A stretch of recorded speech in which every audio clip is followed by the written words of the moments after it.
শুধুমাত্র নিজের স্বার্থ সিদ্ধির জন্য বিয়ে করেছি তোমায়, just because of my self interest. ভালোবেসে নয়, বরং সবটাই একটা সাজানো নাটক ছিল। এমন কথা শুনে অন্তিকার পায়ের নিচ থেকে মাটি সরে যাচ্ছে যেন। এত বছরের বিশ্বাস, ভালোবাসা, শ্রদ্ধা সব যেন মুহূর্তেই মূল্যহীন হয়ে গেল। ঠকে গেছে সে। তার ভালোবাসায় আজ তাকে ভেঙে গুড়িয়ে দিয়েছে। ঝাপসা চোখে তাকিয়ে উদাসী গলায় বলল, তাহলে কি আমি তোমার খেলার গুটি ছিলাম রূপক? মিথ্যা ছিল তোমার অনুভূতিগুলো? কেন এত বড় শাস্তি দিলে আমায়? রূপক বিরক্তি নিয়ে বলল, আমি বাংলায় বলেছি তোমায়, না বুঝতে পারলে আবারও বলছি, সবটাই মিথ্যে ছিল। এখন এটাকে যদি তোমার শাস্তি মনে হয় আর নিজেকে খেলার গুটি মনে হয়, it's totally up to you.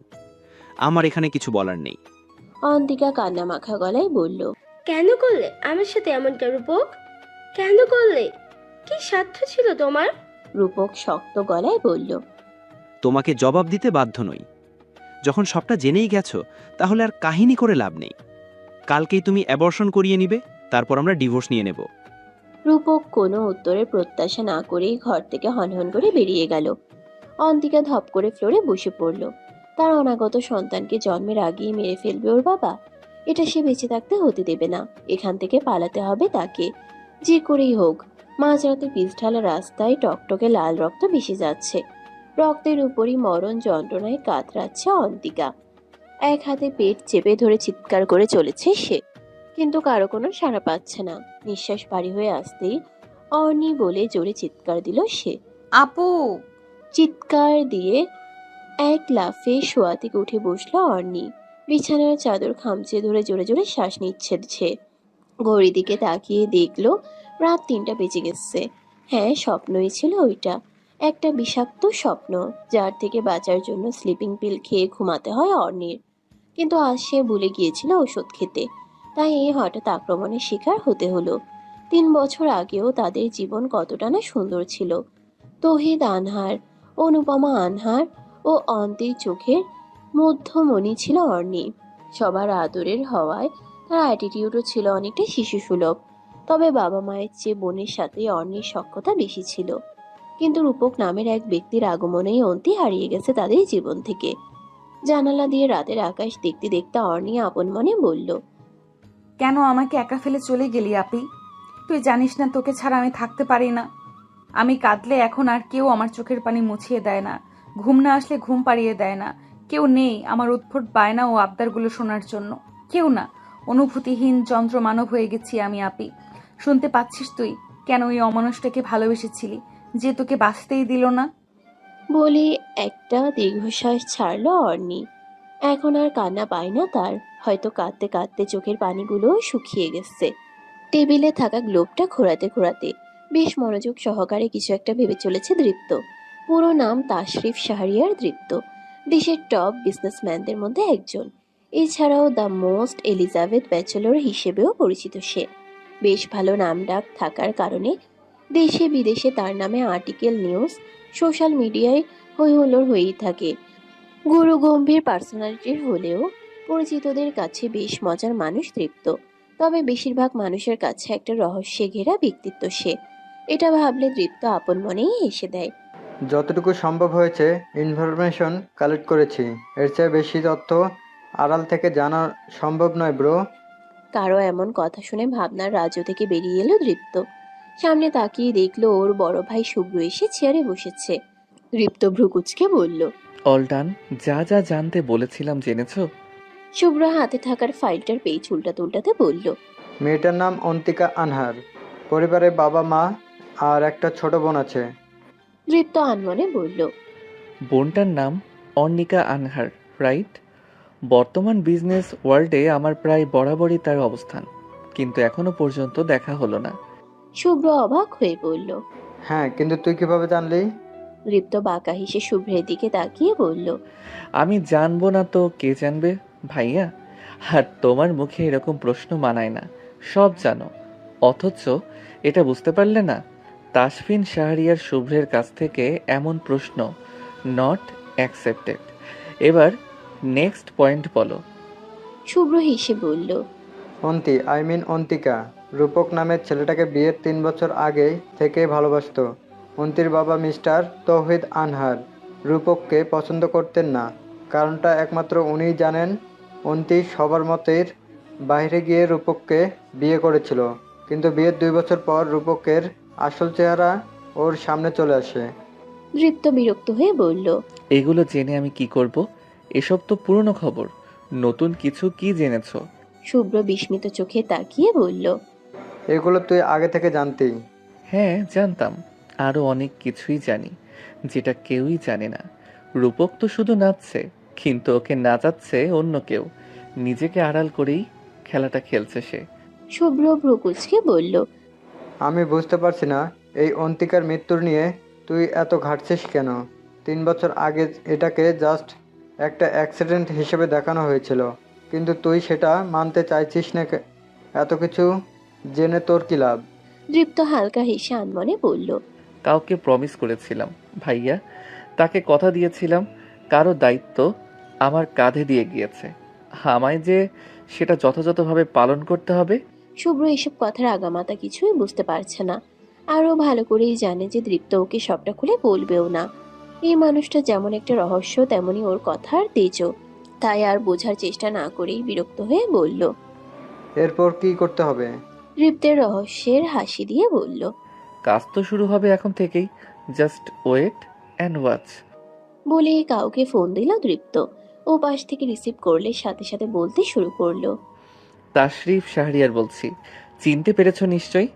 অপর পাশ থেকে অবাক কণ্ঠে কেউ বলে উঠল, most eligible bachelor Tashrif Shahriar. Yes, তোমার ম্যামকে আমার অফিসে এসে আমার সাথে দেখা করতে বলবে। ম্যাম কারোর সাথে দেখা করতে যায় না, কারো দরকার হলে সেই আসে দেখা করতে। অন্য কারোর সাথে আমার কম্পেয়ার করো না, যা বলছি তাই করবে। এদিকে অর্নি অফিসে ঢোকার সাথে সাথে সব এমপ্লয় বসা থেকে উঠে দাঁড়ায়। অর্নি সবার দিকে তীক্ষ্ণ দৃষ্টিতে একবার চোখ বুলিয়ে নিজের কেবিনের দিকে হাঁটা ধরে। অর্নির পেছনে পেছনে যাচ্ছে ওর পিএ ঈশা এবং অ্যাসিস্ট্যান্ট আসিফ। অর্নি কেবিনে ঢুকে যেতেই সবাই একটা শান্তি নিঃশ্বাস ফেলল। এতক্ষণ যেন ভয়ে নিঃশ্বাস আটকে আসছিল তাদের। অর্নি নিজের চেয়ারে বসতে বসতে বলল, কিছু কি বলতে চাইছো আসিফ? এমন কথা শুনে আসিফ হকচকিয়ে গেল। এতক্ষণ কিছু একটা বলার জন্যই নিষ্পিস করছিল সে, কিন্তু বলার সাহস পাচ্ছিল না।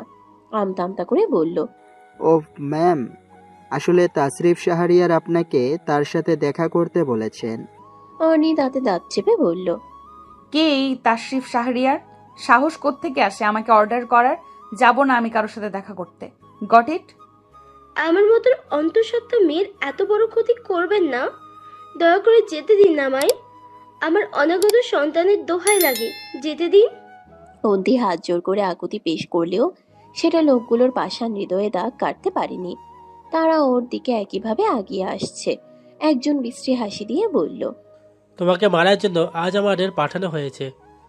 আমাদের তো কিছু করার নেই। রূপক স্যার বাড়ি থাকে না, পালালে হয়তো বেঁচে যাবে। আজ তোমাকে মরতেই হবে, সাথে তোমার সন্তানকেও। সময় হো হো করে হাসতে হাসতে এগুচ্ছে। অর্নি অসহায়ভাবে ভীতু চাহনিতে একের পর এক ঠোক গিলছে। মনে মনে সাহস সঞ্জ। অন্তি অসহায়ভাবে ভীতু চাহনিতে একের পর এক ঠোক গিলছে। মনে মনে সাহস সঞ্চার করে উল্টো ঘুরে দৌড় লাগালো সে। লোকগুলো ওকে ফলো করে দৌড়াতে শুরু করে, কিন্তু ভাগ্য সহায় না থাকলে মানুষের হাতে হয়তো কিছু করার থাকে না। পেটে হাত রেখে দৌড়াতে দৌড়াতে এক পর্যায়ে শাড়ির সাথে পা আটকে রাস্তায় উপর হয়ে পড়ে যায় অন্তি। পেটে মারাত্মকভাবে আঘাত লেগেছে তার। অনবরত ব্লিডিং হচ্ছে বলে রাস্তা দিয়ে রক্ত গড়িয়ে পড়ছে। মরণ যন্ত্রণায় কাতরাচ্ছে অন্তিকা। পেছনের লোকগুলো এই অবস্থা দেখে আর সামনে এগোলো না। সেদিন রাতে কেউ ওকে বাঁচাতে যায়নি, কেউ জানতোই না হয়তো। Damn it. বলে চিৎকার করে টেবিলের উপর থেকে ল্যাপটপটা ছুঁড়ে ফ্লোরে ফেলে দিল দৃপ্ত। অনেক কাঠখড় পুড়িয়ে এই সিসি ফুটেজটা কালেক্ট করেছে দৃপ্ত। অর্নির সাথে এই ব্যাপারে কথা বলতে চেয়েছিল, কিন্তু অর্নি তো অর্নি, একবার বলে দিয়েছে সে যেতে পারবে না তো পারবেই না। দৃপ্ত ব্যস্ততার কারণে যেতে পারেনি। তাই শুভ্রকে বলার পর 1 সপ্তাহ সময় লাগিয়ে এই ভিডিও ক্লিপটা কালেক্ট করেছে। কিন্তু পুরো ভিডিও দেখে ওর মাথায় রক্ত উঠে গেছে। শুভ্র উঠে গিয়ে ফ্লোর থেকে ল্যাপটপটা তুলে সেটা থেকে ইনসার্টেড সিডিটা বের করতে করতে বলল, মাথা গরম করিস না, যা করার ও ভাবার মাথা ঠান্ডা রেখে কর। দৃপ্ত দাঁতে দাঁত চেপে বলল। কিভাবে মাথা ঠান্ডা রাখবো আমি? আমি তো ভেবেছিলাম অন্তির মৃত্যুতে রহস্য আছে, তবে সেটা অন্য কোনো রহস্য। কিন্তু এখন দেখেছো, এটাও রূপকের প্রি প্ল্যান্ড আইডিয়া ছিল। লোকগুলোকে ও আগে থেকে সেট করে রেখেছিল, রাস্তাটাও ফাঁকা রাখার ব্যবস্থা করেছে। ইভেন যে কমার্শিয়াল টাওয়ারের সামনে অন্তি মারা গেছে সেখানেও সিকিউরিটি সরিয়ে দিয়েছে। হয়তো সিসিটিভির ব্যাপারটা ওর মাথায় আসেনি, কিন্তু ও জানতো অন্তিকে ও বাড়িতে আটকে রাখতে পারবে না, এই জন্যই ব্যাকআপ প্ল্যানটা করেছে। কতটা জঘন্য হলে মানুষ নিজের অনাগত সন্তানকেও মেরে ফেলতে চায়। শুভ্র হতাশা নিঃশ্বাস ত্যাগ করলো। এই মৃত্যুটা মার্ডার কেস হলেও ওরা সেটাকে নর্মাল অ্যাক্সিডেন্ট হিসেবে দেখিয়েছে। কিছু একটা মনে হতেই শুভ্র বলল। এই সিসির ফুটেজটা রিসেন্টলি ডিলিট করা হয়েছে, মানে অন্তির মৃত্যুর পরেও এটা প্রায় 1 বছরের মতো ছিল, তারপর ডিলিট হয়েছে।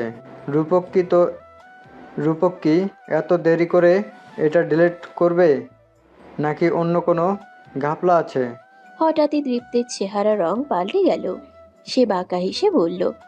খেলা তো চলছে, ব্ল্যাক অ্যান্ড হোয়াইট নিজেদের মতো করে চাল চলছে, বাট তারা তো আর জানে না খেলাটা থার্ড পার্টির মন মতো চলছে। অর্নি স্টাডি রুমে বসে রাগে ফুঁসছে। কিছুক্ষণ আগে আসিফ ফোন দিয়ে এমন একটা নিউজ দিয়েছে যেটা ওর মাথায় আগুন ধরিয়ে দিয়েছে। ফ্রিজ থেকে বিয়ারের ক্যান বের করে ক্যাক খুলতে যাবে এমন সময় ওর বাবা তৌহিদ আনহার স্টাডি রুমে প্রবেশ করলেন। ওনাকে দেখে অর্নির ভ্রুর মাঝে কিঞ্চিত ভাঁজ পড়ল। বিরক্তি নিয়ে হাতে থাকা বিয়ারের ক্যানটা সশব্দে টেবিলের উপর রাখলো। তৌহিদ আনহার থমথমে গলায় বলল। এসব অখাদ্য না খেলে কি হয় না? একজন বিজনেস টাইকুন হয়ে কিভাবে তুমি নেশা করো, সেটাই আমি বুঝতে পারি না। অর্নি বিরক্তি নিয়ে বলল। ড্রিঙ্কসের বোতলের গায়ে কি সিল লাগিয়ে দিয়েছে যে বিজনেস টাইকুনরা এগুলো খেতে পারবে না? মানুষের দিন দিন উন্নতি হয় আর তোমার অধঃপতন হচ্ছে। তুমি ভুলে যেও না আমি তোমার বাবা। অর্নি দাঁত কিরমির করতে করতে বলল। হ্যাঁ, এইসব কথা বলার জন্য এত রাতে আমার কাছে এসেছো? বলা হয়ে গেলে যেতে পারো। তৌহিদ আনহার একটা দীর্ঘশ্বাস ছেড়ে বললেন। আমার একটা কথা জানানোর ছিল তোমাকে। অর্নি ভ্রুকুচকে জিজ্ঞাসা দৃষ্টিতে বাবার দিকে তাকালো। তিনি বলেন। আমার এক ফ্রেন্ড তার পরিবার নিয়ে আসবে কালকে নিউ ইয়র্ক থেকে। তারা হোটেলে উঠতে চেয়েছিল, কিন্তু আমি বলেছি যতদিন থাকার আমার বাড়িতেই থাকবে। অর্নি এতক্ষণ যতটা রেগেছিল এখন তার থেকে দ্বিগুণ রেগে গেল। রাগী গলায় বলল। কেন বলেছো এখানে আসতে? এটা কি সরাইখানা নাকি? দেশে হোটেল ভাড়া বাড়ির অভাব আছে নাকি যে এ বাড়িতেই আসতে হলো? তুমি জানো না আমি আমার বাড়িতে বাইরের মানুষ টলারেট করি না? তৌহিদ আনহার ভেতরে ভেতরে রেগে গেলেও শান্ত ভঙ্গিতে বললেন। ওরা কোনো বাইরের মানুষ না, আমার অনেক আগের পরিচিত ভালো বন্ধু। তোমার পরিচিত, আমার না। তাদেরকে নিষেধ করে দাও এখানে আসতে।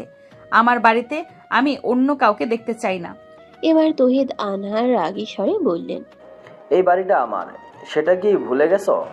অর্নি তার ছেলের হাসি দিয়ে বলল। আচ্ছা, তাহলে আমাকে কেন জানাতে এসেছো এত কিছু? তোমার বাড়িতে তাহলে তুমিই থাকো, আমিই চলে যাচ্ছি। বলে গাড়ির চাবিটা হাতে নিয়ে রাগে গজ গজ করতে করতে বাড়ি থেকে বেরিয়ে গেল।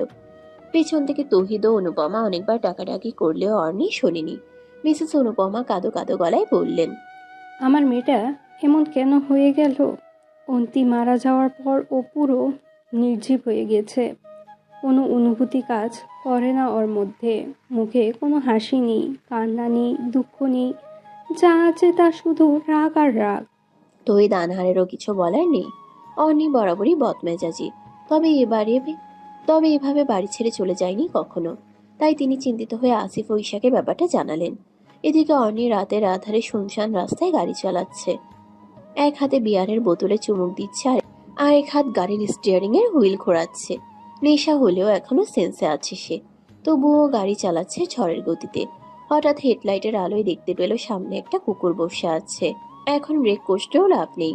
অর্নি তাড়াহুড়ো করে গাড়ি ঘোরাতেই রাস্তার পাশে থাকা গাছে ধাক্কা লাগালো। অর্নির মাথায় স্টিয়ারিং এ লেগে ভালোই আঘাত লেগেছে। তার উপর ট্রাঙ্ক থাকার কারণে মাথা ঘুরিয়ে ঢলে পড়ল সে। গাড়ির বনার থেকেও ধোঁয়া বের হচ্ছে। অর্ণি হালকা হেসে অস্ফুট স্বরে বলল, আপি, আমি বোধহয় তোর কাছে চলে এসেছি। তোর কোলে মাথা রেখে আবার ঘুমাতে পারবো।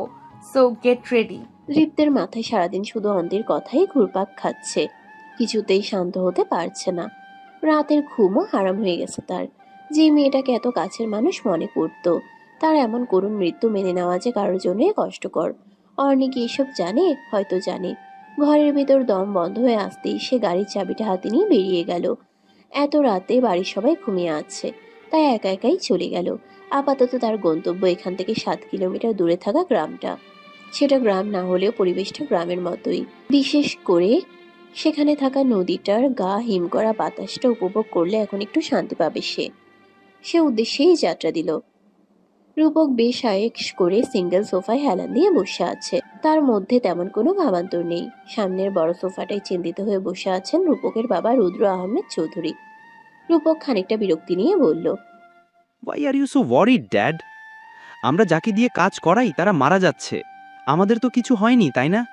রূপকের এমন হুকিয়ার্স টাইপ কথাবার্তা শুনে রুদ্র আহনাফ রাগী স্বরে বললেন, আমাদের কিছু হতে কি দেরি আছে কোনো? তুমি গ্যারান্টি দিতে পারবে আমাদের সেফটি নিয়ে? এখানে গ্যারান্টি দেওয়ার কোনো প্রয়োজনীয়তা নেই। আমরা ওদের নাগালের বাইরে আছি। বাট আমি ভেবে পাই না এসব করছে কে? রুদ্র আহনাফ চিন্তিত হয়ে বললেন, আমার মনে হয় না অন্তির বাবা বা বোন এমন খুন খারাপি করবে। কোনো থার্ড পার্টি এসবের সাথে জড়িত। রূপক খোহা করে হেসে বলল, অন্তির বাবা মাই তো জানে না যে অন্তির মৃত্যু স্বাভাবিক নয়, ওইটা একটা মার্ডার ছিল। আর থার্ড পার্টি এসব জানবে মানে সিরিয়াসলি ড্যাড? বলেই হাসতে লাগলো রূপক। রুদ্র আহনাফ ছেলের এমন গাছাড়া ভাব দেখে তেলে বেগুনে জ্বলে উঠলেন। হুঙ্কার দিয়ে বললেন, সিরিয়াস মোমেন্টে তোমার হাসি পায়? এখানে কেউ আমাদের ধ্বংসের জন্য উঠে পড়ে লেগেছে, আর তুমি চিলমুটে মজা উড়াচ্ছ।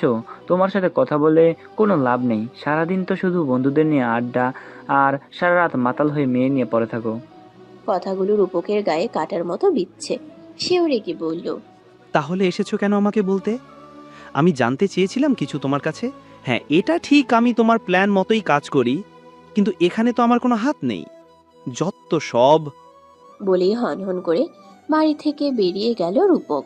রুদ্র আহনাফ হাত দিয়ে কপালে স্লাইড করতে করতে বলল, যা করার তা আমি করব। কার এত দুঃসাহস যে আমার শত্রু হলো? তাকে নিজ হাতে শেষ না করা পর্যন্ত দম নিব না আমি।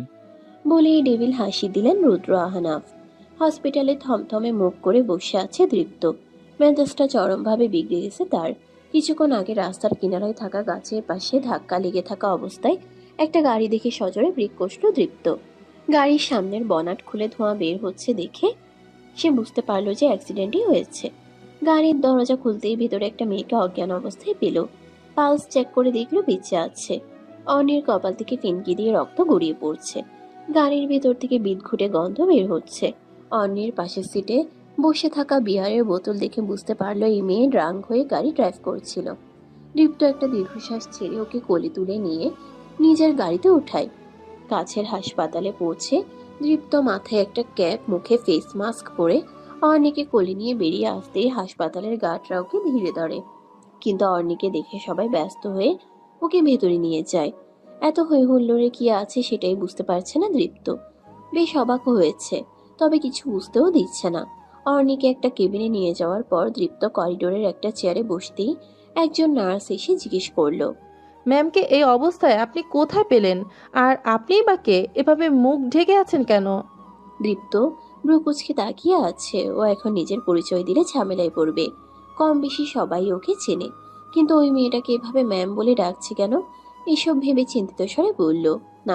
রাস্তায় ওনার গাড়ি অ্যাক্সিডেন্ট করেছিল, সেখান থেকে নিয়ে এসেছি। কিন্তু উনিকে আপনি কি চেনেন? নার্স অবাক হয়ে বলল, আপনি ম্যামকে চিনেন না? উনি তো আমাদের এই হসপিটালের পার্টনারশিপে আছেন। এছাড়াও বিজনেস ওয়ার্ল্ডে ওনার অনেক নামডাক। দীপ্ত ব্রুকুচকে বিরক্তি প্রকাশ করলো। নাম ডাক না ছাই, মাতাল হয়ে রাত বিরেতে বাইরে ঘোরাঘুরি করে। আর সে বিজনেস টাইকুন? হ্যাঁ, বর্তমান। দীপ্ত কেবিনের সামনে চেয়ারে বসে বসে দাঁতে দাঁত ঘষছে ও হাত কসলাচ্ছে।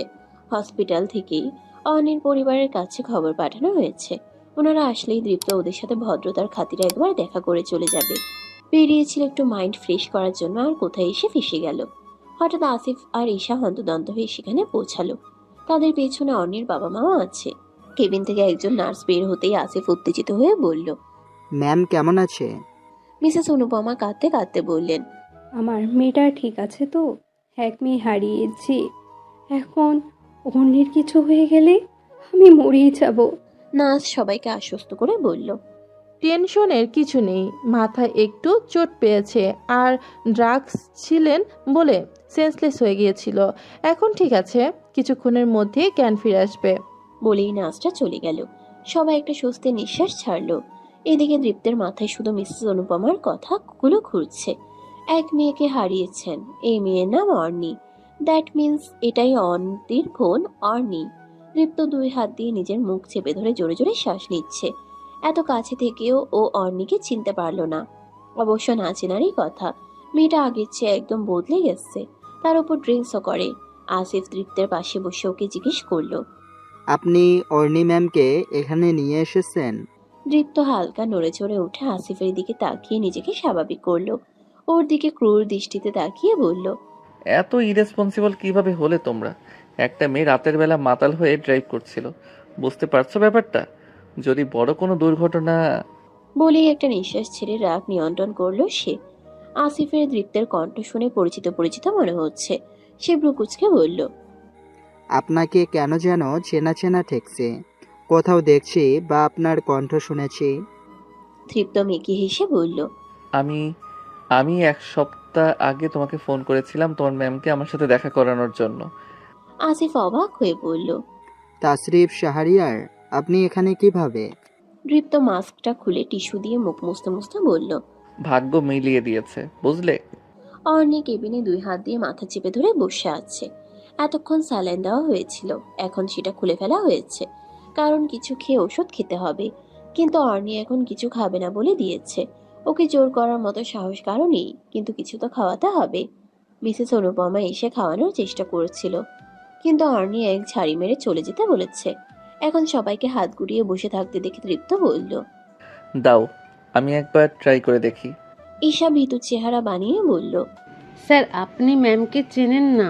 ম্যাম অসম্ভব রাগী ও বদমেজাজি, আপনার না যাওয়াই বেটার। তৃপ্ত হালকা হেসে বলল, আমিও তাহলে একবার দেখে আসি কেমন রাগী হয়ে গেছেন উনি। ম্যামকে সামলানোর জন্যও তো একটা স্যার দরকার, তাই না? বলিয়ে বাঁকা হেসে ভেতরে চলে গেল। এদিকে আসিফ আর ঈশা ব্যাককলের মতো দীপ্ত যাওয়ার দিকে তাকিয়ে আছে। দীপ্তের কথার আগা মাথা কিছুই বুঝতে পারছে না ওরা। কেবিনে কারো ঢোকার শব্দ পেতেই অর্ণি রাগী গলায় বলল, বলেছি না আমাকে একা থাকতে দিতে, কিছু খাবো না। বলতে বলতে সামনের দিকে তাকাতেই অর্ণি ভ্রুকুচকে ফেলল। এই সময়ে একজন অপরিচিত মানুষ ওর কেবিনে কেন এসলো? কে আপনি? এখানে কেন এসেছেন? দীপ্ত বাঁকা হেসে বলল। নাম বলবো নাকি পরিচয় দিব? অর্ণির এমন হেয়ালিপূর্ণ কথা শুনে দাঁতে দাঁত চেপে বলল। দুটোই। দীপ্ত আগের মতো হেসেই বলল। নাম হলো তাশরিফ শাহরিয়ার দীপ্ত। অর্ণি নামটা শুনে চমকে উঠে অবাক হয়ে দীপ্তের দিকে তাকালো সে। কাপা কাপা গলায় বলল, দৃপ্ত। দীপ্ত অর্ণির এমন অবাক চাহনি দেখে বুঝেও না বোঝার ভান করে বলল, হোয়াট? এভাবে তাকিয়ে আছো কেন? কখনো ছেলে দেখনি নাকি? কথাগুলো কর্ণগোচর হতেই অর্ণি ভেবাচেকা খেয়ে গেল। তার মানে এই দীপ্ত সেই দীপ্ত না। আর সেই দীপ্ত এখানে আসবেই বা কিভাবে? ও তো অনেক আগেই দেশ ছেড়ে চলে গেছে। তাছাড়া দীপ্ত যে বোকাশোকা টাইপের ছেলে ছিল, এমন উদ্ভট কথাবার্তা ওর দ্বারা অসম্ভব। অর্ণিকে মাথা নিচে করে কিছু ভাবতে দেখে দীপ্ত মনে মনে হাসছে আর ভাবছে, আমি জানি তুমি কি ভাবছো। দীপ্ত তোমার জন্যই আবার ফিরে এসেছে, কিন্তু তোমাকে আমার পরিচয় এখনই দেওয়া যাবে না, তাহলে পুরো খেলাটাই বিগড়ে যাবে। দীপ্ত অর্ণির দিকে তাকিয়ে মেকি হেসে বলল, কি হলো? কোন ভাবনায় ডুবে গেলে? অবশ্য চোখের সামনে এমন একটা হ্যান্ডসাম ছেলে দাঁড়িয়ে থাকলে কত ভাবনাই তো মাথায় আসবে। অর্ণি ভ্রুকুচকে তাচ্ছিলের হাসি দিয়ে বলল, আপনাকে এক পলক দেখে আপনার ভাবনায় মগ্ন হয়ে যাব। অর্ণিকা আনহারের এত খারাপ দিন চলে আসেনি, কিন্তু আপনি এখানে কেন বলুন তো? আমি তো তোমাকে হসপিটালে এনে ভর্তি করলাম, তোমার এতবার উপকার করলাম, আর তুমি এজন্যই কারো ভালো করতে নেই। অর্ণি বিরক্তি নিয়ে দৃপ্তের দিকে তাকিয়ে আছে। এখন এসব ন্যাকামো দেখতে ইচ্ছে করছে না ওর। দাঁতে দাঁত চেপে বলল, আপনার উপকার করা শেষ হয়ে গেলে আসতে পারেন। আমাকে বাঁচিয়ে অনেক বড় ক্ষতি করে দিয়েছেন। সো আমার মেজাজ খারাপ হওয়ার আগেই এখান থেকে যান। দীপ্ত অবাক চোখে তাকিয়ে আছে। অর্ণি এতটা বদলে গেছে, ওর সেটা হজমই হচ্ছে না। এই মেয়েটা কত হাসি খুশি প্রাণোচ্ছল ছিল, শুধু কি অন্তির মৃত্যুই ওকে এতটা পাল্টে দিল? হয়তো। দীপ্তকে ভাবনায় মগ্ন দেখে অর্ণি বিরক্ত হয়ে বলল, এখানে দাঁড়িয়ে দাঁড়িয়ে চিন্তা ভাবনা না করে বাইরে কোথাও গিয়ে করুন, শান্তি পাবেন। দীপ্ত এমন কথা শুনে নড়ে চড়ে উঠে বলল, তোমার কাছে কেউ যদি কোনো রিকোয়েস্ট করে তাহলে কি তুমি সেটা রাখো? অর্ণি চমকে উঠে দীপ্তের দিকে তাকালো। কোনো আবদার করতে হলে তো সে সবার আগে এই প্রশ্নটাই করত, কিন্তু এই দীপ্ত সেটা কিভাবে জানলো? অবাক হয়ে আনমনে বলল, আপনি কিভাবে জানলেন? দীপ্ত মনে মনে হেসে উপর দিয়ে অবাক হওয়ার ভান করে বলল, আমি আবার কি জানালাম? তোমায় জাস্ট একটা প্রশ্ন করলাম। সম্বিত ফিরে পেতেই অর্ণি নিজের ভাবনার উপর বিরক্ত হয়ে বলল, হ্যাঁ, রিকোয়েস্ট রাখি। দীপ্ত বাঁকা হেসে বলল, তাহলে তোমাকে আমি এখন খাওয়ার জন্য রিকোয়েস্ট করছি, কিছু খেয়ে নাও প্লিজ। অর্ণি হতবাক হয়ে দীপ্তের দিকে তাকিয়ে আছে। তার মুখ অটোমেটিক্যালি হাঁ হয়ে গেল। এই ছেলের কি বুদ্ধি রে বাবা! ওর কথার প্যাচে ওকেই ফেলে দিল। অর্ণিকে ওভাবে তাকিয়ে থাকতে দেখে দীপ্ত মুখ ফুলিয়ে বলল, দেখো, তুমি কিন্তু বলেছিলে যে রিকোয়েস্ট রাখো, এখন না বললে কিন্তু চলবে না। আর এতে তো তোমার কোনো ক্ষতি হচ্ছে না, খেয়ে নাও না প্লিজ। অর্ণি দাঁতে দাঁত চেপে বলল। ওকে দিন। দীপ্ত যেন আকাশের চাঁদ হাতে পেল, এক্সাইটেড হয়ে বলল, আমি খাইয়ে দিচ্ছি, তুমি তো অসুস্থ। বলেই এক চামচ খাবার অর্ণির দিকে এগিয়ে দিল। অর্ণি ওর দিকে অবাক হয়ে তাকিয়ে খেয়ে নিল। এত বছর পর কেউ ওর নাকে হ্যাঁ বানাতে পারলো, আর ও বাধাও দিতে পারলো না। দীপ্ত মনে মনে রহস্যের হাসি দিয়ে বলল, তোমার ওপর আমার প্রভাব বিস্তার তো সবেমাত্র শুরু, সুইটহার্ট। আগে আগে দেখো হোতা হ্যাঁ ক্যা। দীপ্ত সকালের দিকে বাড়ি ফিরলে ওর পরিবারের সবাই বিস্মিত চোখে দীপ্তের দিকে তাকায়।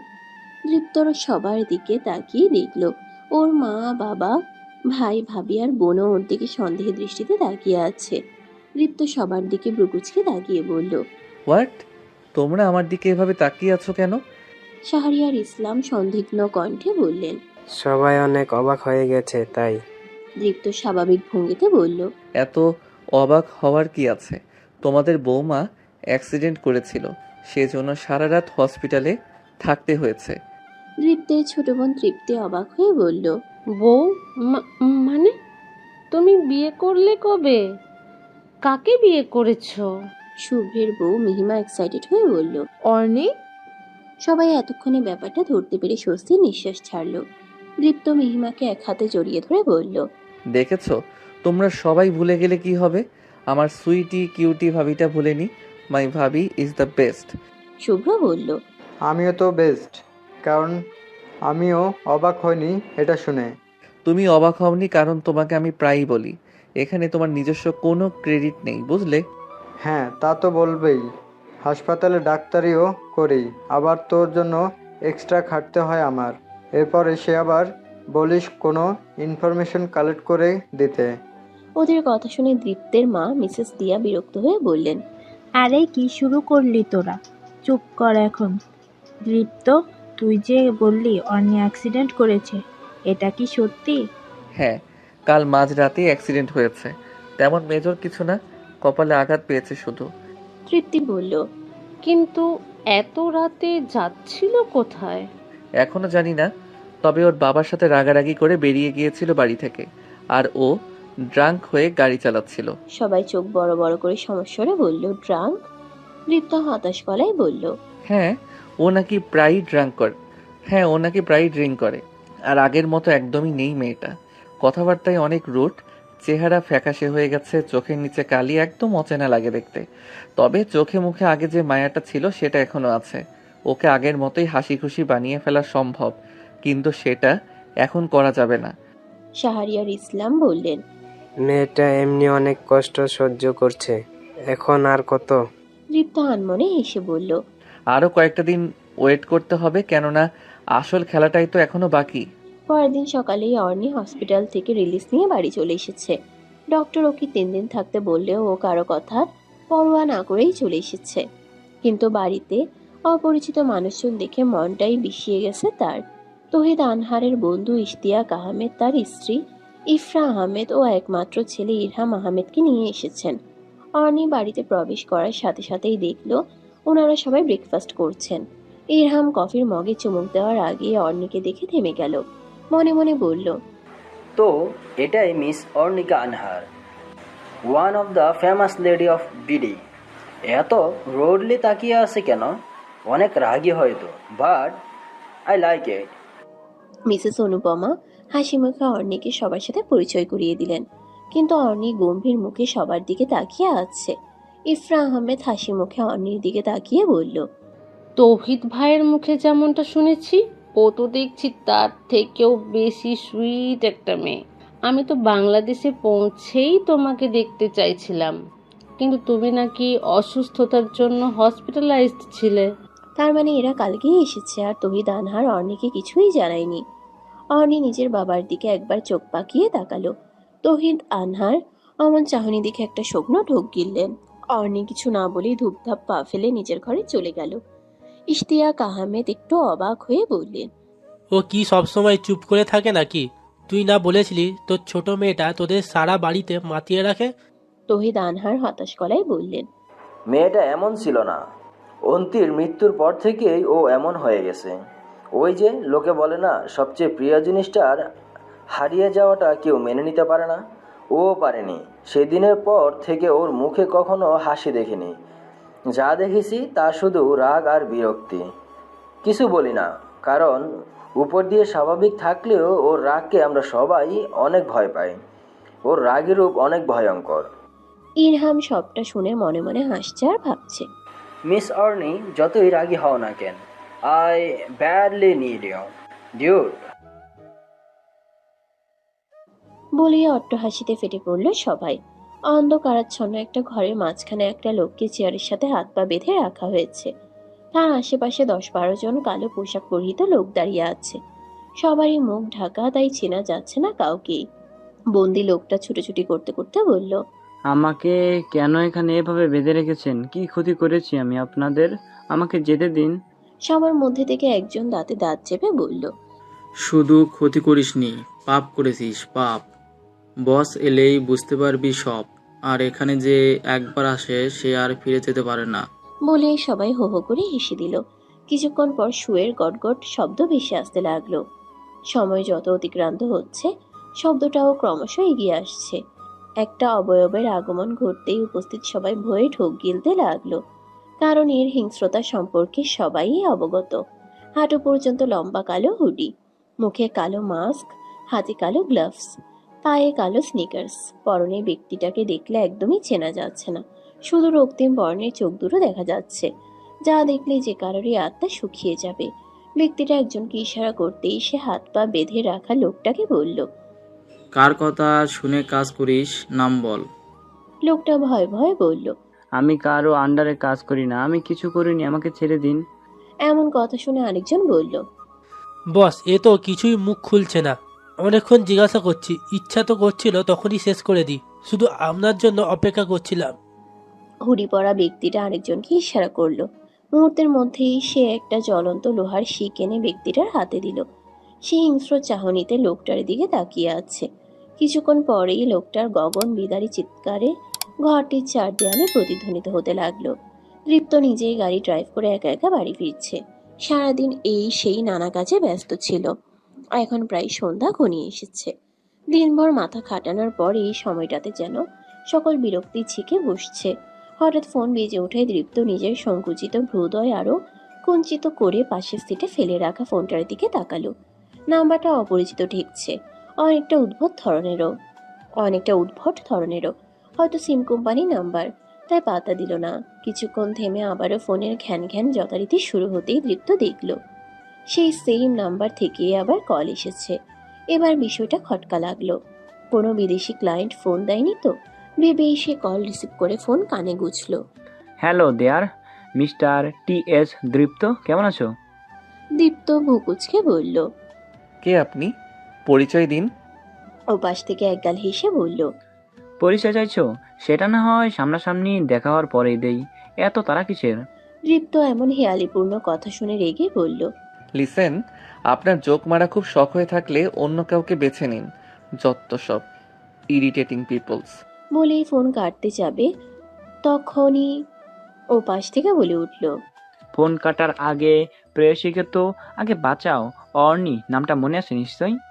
দৃপ্তর স্তব্ধ হয়ে গাড়ি থামিয়ে দিল। অর্নিকে বাঁচাবে মানে? কি হয়েছে ওর? দৃপ্ত উত্তেজিত হয়ে বলল, কে আপনি? কি চাই আপনার? অর্নি কোথায়? কি করেছেন আপনি ওর? ওপাশ থেকে শান্ত ভঙ্গিতে বলল, রিল্যাক্স রিল্যাক্স, এত প্রশ্নের উত্তর একসাথে কিভাবে দেব? তোমার অর্নি এখন কেমন আছে তা নিজেই খুঁজে নাও। দৃপ্ত হুঙ্কার দিয়ে বলল, তোর দুঃসাহস তোরই মৃত্যু বয়ে আনবে। যদি অন্যের গায়ে একটা ফুলের টোকাও লাগে, তার পরিণতি কতটা ভয়ঙ্কর হতে পারে কল্পনাও করতে পারবি না। তোর লাইফে কেয়ামত ঘটিয়ে দেব আমি। আরে সিংহ খেপেছে, কিন্তু অর্নিকে তো মরতেই হবে। অত সাহস তোর এখনো হয়নি নিজেকে আড়ালে রেখে আমার সাথে কথা বলিস? নিজেকে আড়ালে রেখে আমার সাথে কথা বলছিস? তোর কলিজা কতটুকু সেটা দেখা শেষ। লাস্ট ওয়ার্নিং দিচ্ছি, অন্যের যেন কিছু। কথা শেষ করার আগেই কল ডিসকানেক্টেড হয়ে গেল। নাম্বারটা শুভ্রকে মেসেজ করে পাঠিয়ে দিয়ে জানালো লোকেশনের ডিটেলস জানাতে। এরপর অর্নিকে কল দিল, কিন্তু বারবার আনরিচেবল বলছে। চিন্তায় এবার দৃপ্তের হাত পা কাঁপছে। সত্যি কি অর্নিকে ওরা আটকে ফেলেছে? কিন্তু কে এসব করছে? রূপক নাকি অন্য কেউ? টেনশনে মাথা কাজ করছে না দৃপ্তের। মুহূর্তেই গাড়ি ঘুরিয়ে অর্নির অফিসের দিকে রওনা দিল। এ সময়েও অফিসেই থাকে। এদিকে রুদ্র আহানা ফোন কেটে দিতেই রূপক বলল, দেশে ফেরার চিন্তা বাদ দাও। দেখলে এই দৃপ্ত কত ডেয়ারিং। অর্নির কোনো ক্ষতি হলে ও কি করতে পারে সেটা ভাবতে পারছো? রুদ্র আহানাফ বিরক্ত হয়ে বললেন, আমার ছেলে হয়ে তুমি এসব বলছো? এত ভীতু কেন তুমি? প্রাণের ভয় সবারই থাকে, তোমারও আছে। এজন্যই তো নাম পরিচয় গোপন রেখে প্রাইভেট নাম্বার দিয়ে কল করেছো। Shut up. আমি আমার সন্দেহটা সত্যি কিনা সেটা যাচাই করেছি। 2 দিন আগেও আমার একজন অ্যাসিস্ট্যান্ট গায়েব হয়েছে। আমি হাত গুটিয়ে বসে থাকবো এখন? তারপর কি বুঝলে এখন? রুদ্র আহানাফ শয়তানি হাসি দিয়ে বললেন, সবকিছু এখন আমার সামনে ক্লিয়ার। তলে তলে খেললেও কেউ তো আর জানে না আমার চেয়ে বড় খেলোয়াড় বিশ্বে দ্বিতীয়টি নেই। দৃপ্ত গাড়ি থেকে নেমে সামনে এগোতেই দেখলো অর্নি ঈশাকে কিছু একটা বলতে বলতে অফিস থেকে বের হচ্ছে। অর্নিকে দেখে মনে মনে স্বস্তি পেলেও প্রচন্ডভাবে রেগে গেল। রাগে গজগজ করতে করতে অর্নির সামনে গিয়ে দাঁড়ালো। অর্নির সামনে তাকাতেই অবাক হয়ে বলল, আপনি? দৃপ্ত চোয়াল শক্ত করে ওর দিকে তাকিয়ে আছে। হাতটা চেপে ধরে বলল, চলো। অর্নি বিস্মিত হয়ে রাগী স্বরে বলল, আরে কোথায় নিয়ে যাচ্ছেন? আমি আপনার সাথে যাব না। দৃপ্ত ওর কথায় পাত্তা না দিয়ে পার্কিং লটে এনে হাত ছেড়ে দিল। অগ্নি দৃষ্টিতে তাকিয়ে বলল, ফোন কোথায় তোমার? অর্নি দৃপ্তের এমন চাহনি দেখে ভরকে গেল। এত রেগে আছে কেন? আবার ফোন চাইছে। আশেপাশে তাকিয়ে দেখলো অন্ধকার ঘনিয়ে এসেছে। কেউই নেই এখানে। মিস্টার তাশরিফ শাহরিয়ার, আপনার... এত বড় নামে ডাকার দরকার নেই, দৃপ্ত বলেই ডাকতে পারো। অর্নি কিছুক্ষণ চুপ করে থেকে বলল, পারবো না। কেন? এই নামের কি তোমার কোনো এক্স ছিল নাকি? অর্নি বিস্ফোরিত চোখে তাকিয়ে বলল, এখানে কেন নিয়ে এসেছেন? তোমাকে কিছু জিজ্ঞেস করেছি আমি। তোমার ফোন কোথায়? অর্নি বিরক্তি নিয়ে পকেট থেকে ফোন বের করে ওর হাতে দিল। দৃপ্ত ফোন অন করতেই ওর চোখ মুখ লাল হয়ে গেল। অর্নিকে দেখিয়ে বলল, এটা কি? প্লেনে চড়ে উগান্ডা যাচ্ছিলে নাকি আমার জন্য ডেথ সার্টিফিকেট আনতে যাচ্ছিলে? অর্নি এমন কথার আগা মাথা না বুঝে ফোনের দিকে চোখ ছোট ছোট করে তাকিয়ে দেখলো এরোপ্লেন মোড চালু করা। এই জন্যই তো সারাদিন কোনো কল আসছিল না। কিভাবে এটা অন হয়ে গেছে নিজেও জানে না। আমতামতা করে বলল, হয়তো ভুলে এমনটা হয়ে গেছে। দৃপ্ত ওকে গাড়ির সাথে চেপে ধরে দাঁতে দাঁত চেপে বলল, তোমার এই একটু ভুলের জন্য যে আমার জান বেরিয়ে যাচ্ছিল, সেটার কি হবে? আমার মৃত্যুর ড্রাইভার নিতে তুমি? অর্নি অবাক হয়ে তাকালো, যেন আকাশ থেকে পড়েছে। বিস্ময় বিহবল হয়ে বলল, মানে? কতগুলো কল দিয়েছি হিসেব নেই, টেনশনে শেষ হয়ে যাচ্ছিলাম আমি। এত চিন্তার কারণ অর্নি ভেবে পেল না। আর এই ছেলেকে তো ও কয়েকদিন ধরেই চেনে। তাহলে এত হাইপার হচ্ছে কেন? ভাবতে ভাবতে নিজের দিকে তাকিয়ে দেখলো দৃপ্ত ওর সাথে চিপকে দাঁড়িয়ে আছে। অর্নি রাগী গলায় বলল, সরে দাঁড়ান। দৃপ্তের এতক্ষণে হুঁশ আসায় ভ্রুকুচকে নিজের দিকে তাকিয়ে আবার অর্ণির দিকে তাকিয়ে বলল। কেন? এভাবে থাকলে কি প্রবলেম? অর্ণি দাঁতে দাঁত চেপে বলল। নিজের বিপদ নিজে ডেকে আনছেন, এর দম শোধ করতে হিমশিম খেতে হবে। দৃপ্ত ওর সাথে আরো ঘেঁষে দাঁড়িয়ে বলল। থ্রেট দিচ্ছ? Don't do that. এরপর থেকে আমি কল দিলে একবার রিং হওয়ার আগে যেন রিসিভড হয়। বলিয়ে সরে দাঁড়ালো। অর্ণির মুখের সামনে থেকে চুল সরিয়ে স্যুটটা ঠিক করে দৃপ্তের দিকে রক্তচক্ষু নিয়ে তাকালো। দাঁতে দাঁত ঘষে ফোঁস করতে করতে চলে গেল। দৃপ্ত গাড়িতে হেলান দিয়ে অর্ণির যাওয়ার দিকে তাকিয়ে আনমনে হেসে বলল।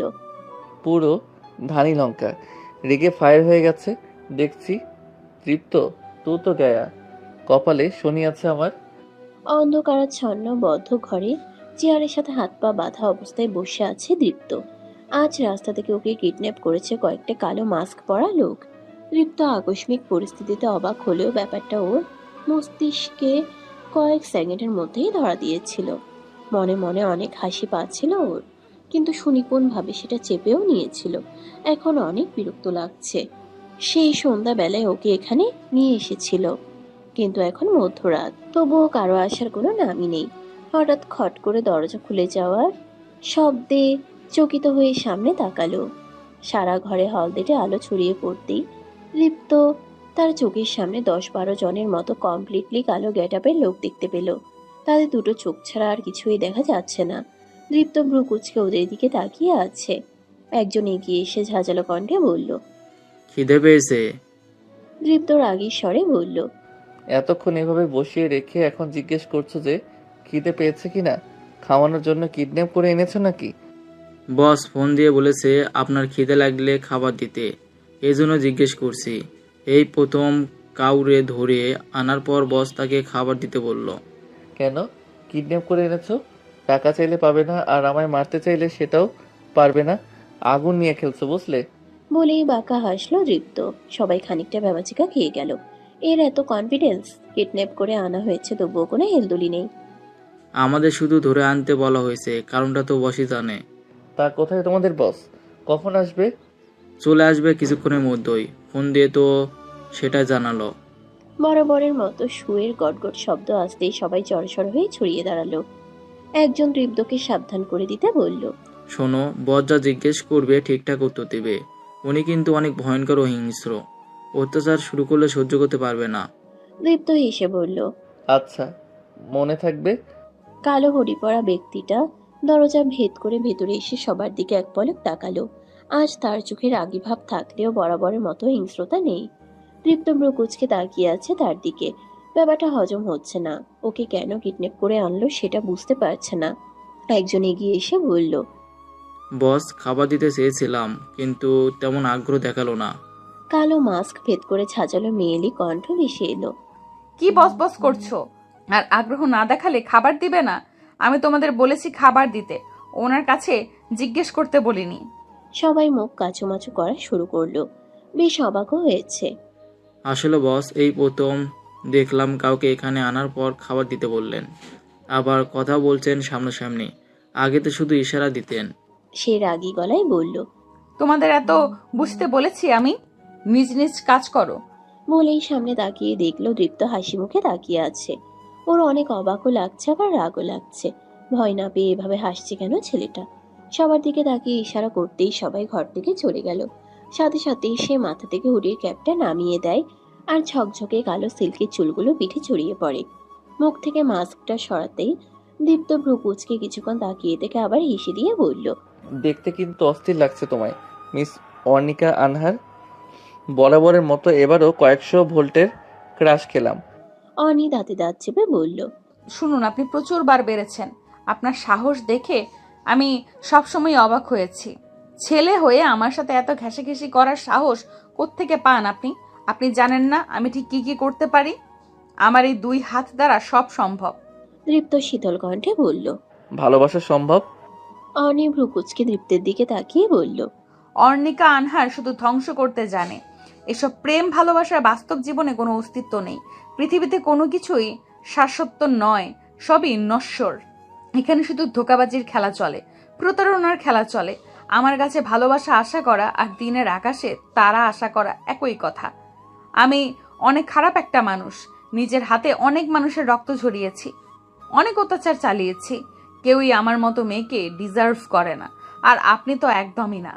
তৃপ্ত কিছুক্ষণ চুপ করে থেকে বলল, তুমি যেমনই হও না কেন, কোনো অন্যায় নিশ্চয়ই করনি। অর্ণি চোখ মুখ শক্ত করে বলল, আমি কি করেছি না করেছি সেটা আপনাকে বলতে বাধ্য নই আমি। আমার এখানে এসে এটা নিশ্চয়ই দেখেছেন যে সবাই আমাকে ভয় পায়। আমি একটা বিগড়ে যাওয়া মেয়ে, ড্রিঙ্ক করি, রক্তারক্তি করি, তাই আমার থেকে দূরে থাকবেন। আপনাকে প্রথম প্রথম দেখেই আমি বুঝেছিলাম আপনি আমার থেকে এরকম কিছুই আশা করবেন, তাই বলে রাখলাম আমার জীবনে প্রেম, ভালোবাসা, আবেগ, অনুভূতি, বিয়ের সম্পর্ক এসবের কোনো জায়গা নেই। দৃপ্ত জানতো যে এমন কিছু একটাই হবে। অন্তিকে ঠকতে দেখে অর্ণির মনেও সম্পর্ক তৈরির প্রতি একটা অবিশ্বাস সৃষ্টি হয়েছে। তাহলে কি অর্ণি ওকে কখনোই ভালোবাসতে পারবে না? দৃপ্ত অনেকটা ডেসপারেট হয়ে বলল, অর্ণি, তুমি শুধু একটা সম্পর্ককে ভিত্তি করে কোনো কনক্লিউশন দাঁড় করিয়ে দিতে পারো না। এটা ঠিক, অনেকে ভালোবেসে প্রতারিত হয়, তার মানে এটা নয় যে তুমিও ঠকবে। কোনো ব্যাখ্যা চাই না আমি, আমাকে বোঝাতে আসবেন না। আপনাকে শুধু এইটুকুই বলার যে আমাকে নিয়ে আর ভাববেন না, আমার লাইফের নাক গলাবেন না। দৃপ্তর চোখ বারবার ঝাপসা হয়ে আসছে। কয়েকটি চোখ ঝাপটিয়ে অনেকটা ভাঙা গলায় বলল, জীবনকে একবারের জন্য হলেও সুযোগ দিতে হয় অর্ণি। তুমি জাস্ট একবার আমায় সুযোগ দাও। আমি তোমায় কোনো রিলেশনশিপে যেতে বলছি না, বৈধভাবে একটা সম্পর্ক দাঁড় করাতে চাইছি। এখনই এসব চাইনি, কিন্তু পরিস্থিতি যেহেতু এমন একটা জায়গায় এনে দাঁড় করিয়েছে, তাই বলতেই হলো। যদি তোমার কখনো মনে হয় যে তুমি আমার সাথে থাকতে পারবে না, তাহলে আমি তোমায় আটকাবো না, ডিভোর্স নিয়ে নেব, কিন্তু তবু একটাবার। অর্ণি হাত দিয়ে ওকে থামিয়ে বলল, আমি এত কিছু শুনতে বা জানতে চাইনি। আমার কাছে কখনো এই ধরনের দাবি নিয়ে আসবেন না। এইসব আশা বরাবরই আপনাকে হতাশ করবে। সম্পর্ককে জাস্ট ঘৃণা করি আমি, ভালোবাসা নামক অনুভূতিকেও ঘৃণা করি আমি। দৃপ্ত ওই শেষের কথাটা শুনে চোয়াল শক্ত করে ফেলল। তার মানে দৃপ্তের অনুভূতিকেও অর্ণি ঘৃণা করে। ওর 10 বছর ধরে যত্নে রাখা ভালোবাসাকে অর্ণি অসম্মান করেছে। তাই শক্ত কণ্ঠেই বলল, বড্ড বড় ভুল করলে অর্ণি, বড্ড বড়। এর জন্য অনেক পস্তাতে হবে তোমায়, অনেক আফসোস করতে হবে, কিন্তু তখন আর সময় থাকবে না, অনেক দেরি হয়ে যাবে তখন।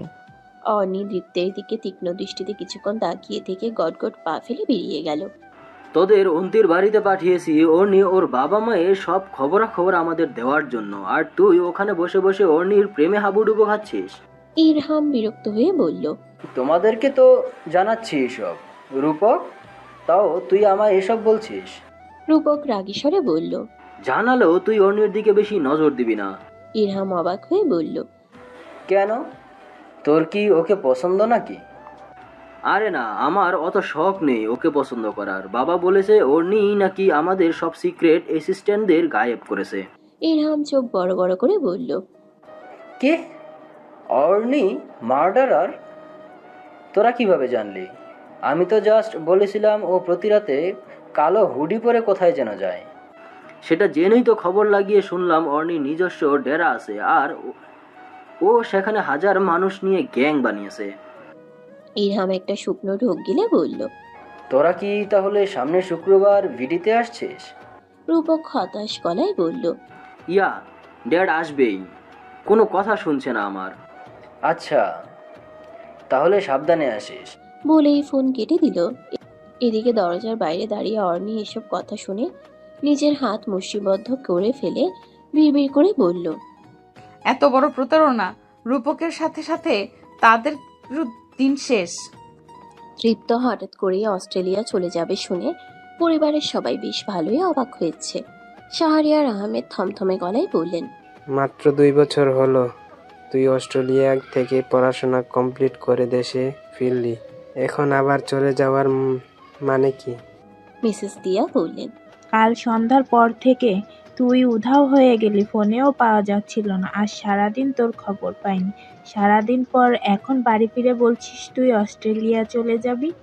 তৃপ্ত স্বাভাবিক ভঙ্গিতে বলল, কাজে আটকে গিয়েছিলাম, তাই ফিরতে দেরি হয়েছে, আর ফোনের চার্জ ছিল না।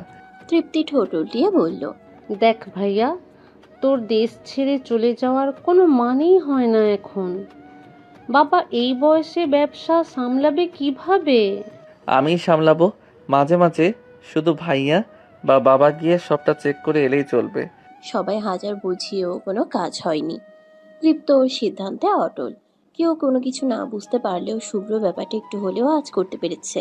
তাই দীপ্তের পিছু পিছু ওর ঘরে গিয়ে দেখলো দীপ্ত এক দৃষ্টিতে দেয়ালে বাঁধানো অর্ণের বিশাল ছবিটার দিকে তাকিয়ে আছে। শুভ্র ওর খাদে হাত রাখতেই দীপ্ত স্বগতোক্তি কণ্ঠে বলল, তুমি অন্তত আমায় জোর করো না ভাইয়া। আমি যখন একবার বলে দিয়েছি ব্যাস বলে দিয়েছি। কিন্তু কি হয়েছে সেটা তো বলবি। অর্ণি কি বলেছে তোকে? দীপ্ত ধরা গলায় বলল, যা বলার তাই বলেছে।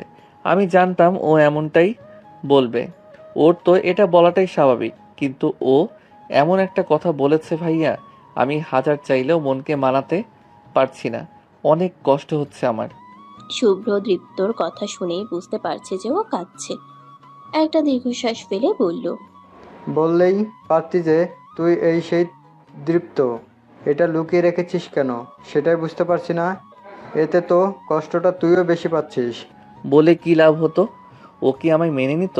আমি তো জানি না যে ও 10 বছর আগে আমায় ভালোবাসতো কিনা। আর তাছাড়া ওর কাছে এসব আশা করাটা বোকামি ছিল আমার। এজন্য আমি কষ্ট পাচ্ছি। আমার কিছুই বলার নেই, শুধু এটাই বলবো যে তোর জীবনে অর্ণি ছাড়াও আমরা আছি, একটা পরিবার আছে, তাদের কথা অন্তত ভাব। ভাবার জন্য হলেও আমায় বাঁচতে হবে ভাইয়া।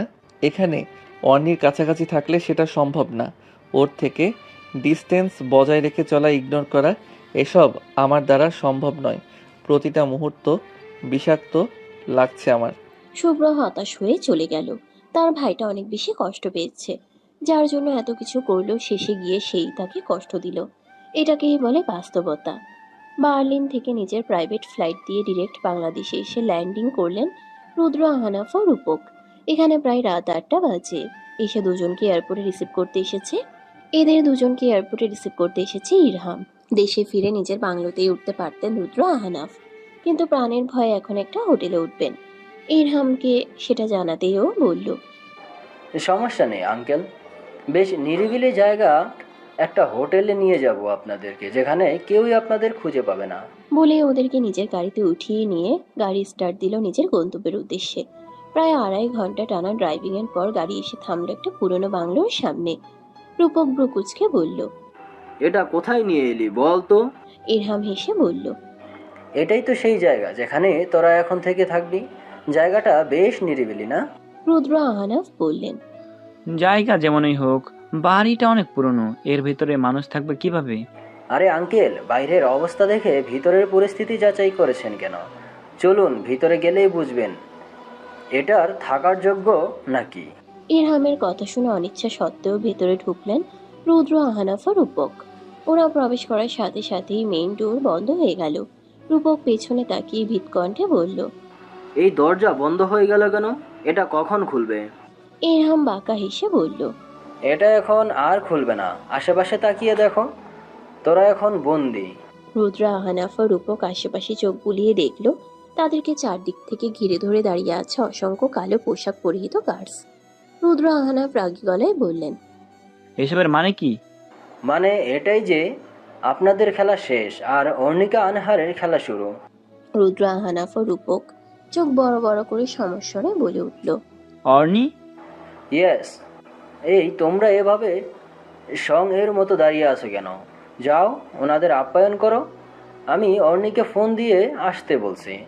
রূপক রেগে মেগে বলল, তার মানে তুই অর্ণির সাথে হাত মিলিয়ে আমাদের সাথে প্রতারণা করছিস? কাজটা ঠিক করলি না ইরহাম। ইরহাম ঘর কাঁপানো হাসি দিয়ে বলল, yeah, I know that as well. তোদের সাথে বিট্রে করেছি নিজের বিবেকের তাড়নায়। এখন সেটা ঠিক না বেঠিক তা আর জাজ করতে হবে না। রূপক ভ্রুকুচকে বলল, বিবেকের তাড়নায়? তোদের কথা মতোই তো এদেশে এসেছিলাম অর্ণির সব গোপন তথ্য জানার জন্য। মাথা খাটাতে হয়েছে অনেক, কিন্তু সেদিন যখন তুই বললি না যে তোদের লোকদের অর্ণি গায়েব করে দিয়েছে, তখন আমার মাথায় এটা এলো যে অর্ণি মার্ডার করবে কেন? হোয়াই? ও হতে পারে প্রচণ্ড রাগী, কিন্তু ওর পার্সোনালিটি দেখে আমার কখনোই মনে হয়নি যে ও কোনো ক্রাইম করতে পারে। ইউনো, তখন ব্রেনটাকে 360 ডিগ্রি অ্যাঙ্গেলে ঘুরিয়ে কাজে লাগালাম। ফ্ল্যাশব্যাক। রূপকের সাথে কথা বলার সময় অর্ণি সব শুনে ফেললেও ইরহাম সেটা জানতো না। ওর মাথায় শুধু এটা ঘুরছিল যে ওকে আসল ঘটনাটা জানতে হবে। অর্ণিকে দেখে ওর মনে হয় না যে অর্ণি কোনো অন্যায় করবে, তাহলে রূপকের সাথে ওর কি এমন শত্রুতা? এইসব ভেবে ইরহাম অর্ণির স্টাডি রুমে গেল, কারণ অর্ণি বাসায় যতক্ষণ থাকে ওই স্টাডি রুমেই পড়ে থাকে। রুমে ঢুকতেই দেখলো যে অর্ণি টেবিলে মাথা টেকিয়ে ঘুমিয়ে আছে, সামনে 3-4টা বিয়ারের বোতল। অর্ণি যে ড্রিঙ্ক করতে করতেই ঘুমিয়ে গেছে সেটা আর বোঝার বাকি নেই। ইরহাম একটা দীর্ঘশ্বাস ফেললে অর্ণির অপোজিটের চেয়ারে বসতেই দেখলো অর্ণির মাথা নিচে একটা ডায়েরি। ইরহাম সেটা টেনে নিজের হাতে নিয়ে পৃষ্ঠা উল্টাতে শুরু করলো। পুরো ডায়েরি জুড়েই আপি এটা করতো, সেটা করতো, দৃপ্ত এমন ছিল, রূপকের প্রতি ওর রাগ, এসব লেখা ছিল। পুরো ডায়েরি ঘেটে ইরহাম এটা বুঝতে পারলো যে অন্তির মৃত্যুর পেছনে রূপক দায়ী। ওইটা নর্মাল ডেথ ছিল না, বরং প্রিপ্ল্যান্ড মার্ডার ছিল। কিন্তু দৃপ্তকে ইরহাম চিনতে পারেনি, তবে এটা বুঝতে পেরেছে দৃপ্ত অর্ণির খুব প্রিয় একটা মানুষ ছিল, যে 10 বছর আগে অ্যাব্রোডে চলে গেছে। পরপর দুজন প্রিয় মানুষ হারানোর পর অর্ণির এমন পরিবর্তন অস্বাভাবিক নয়, ওর একাকিত্বই ওকে বিগড়ে দিয়েছে। ইরহাম ডায়েরিটা রেখে অর্ণিকে ডাকতে লাগলো। অর্ণি পিটপিট করে চোখ খুলে তাকাতেই ঢুলতে লাগলো। ইরহাম বুঝেছে যে নেশা এখনো কাটেনি। একজন সার্ভেন্টকে ডেকে বলল টক জাতীয় কিছু দিয়ে শরবত বানিয়ে আনতে। সেটা খেয়ে অর্ণি আবার ঘুমিয়ে পড়ে। দুপুরের দিকে অর্ণির ঘুম ভাঙতে আড়মোড়া ভেঙে সামনে তাকাতেই দেখলো ইরহাম বসে আছে। অর্ণি দাঁতে দাঁত চেপে বলল, what the hell are you doing here? আপনি জানেন না? অন্তির মার্ডারের পেছনে কি রূপকের হাত ছিল? অর্ণির এমন কথা শুনে রূপুচকে ইরহামের দিকে তাকালো, শক্ত গলায় বলল, জানি না। ইরহাম উত্তেজিত হয়ে বলল, মিথ্যে বলো না অর্ণি, সেটাতে তোমারই ক্ষতি। রূপক আমার বন্ধু। জার্মানিতে আমি রিসার্চের জন্য যাওয়ার পর ওর সাথে আমার পরিচয় হয়। তখন কথার ফাঁকে আমি জানতে পারি ওর সাথেই তৌহিদ আঙ্কেলের বড় মেয়ের বিয়ে হয়েছিল। এতে সম্পর্কটা আরও গভীর হয়।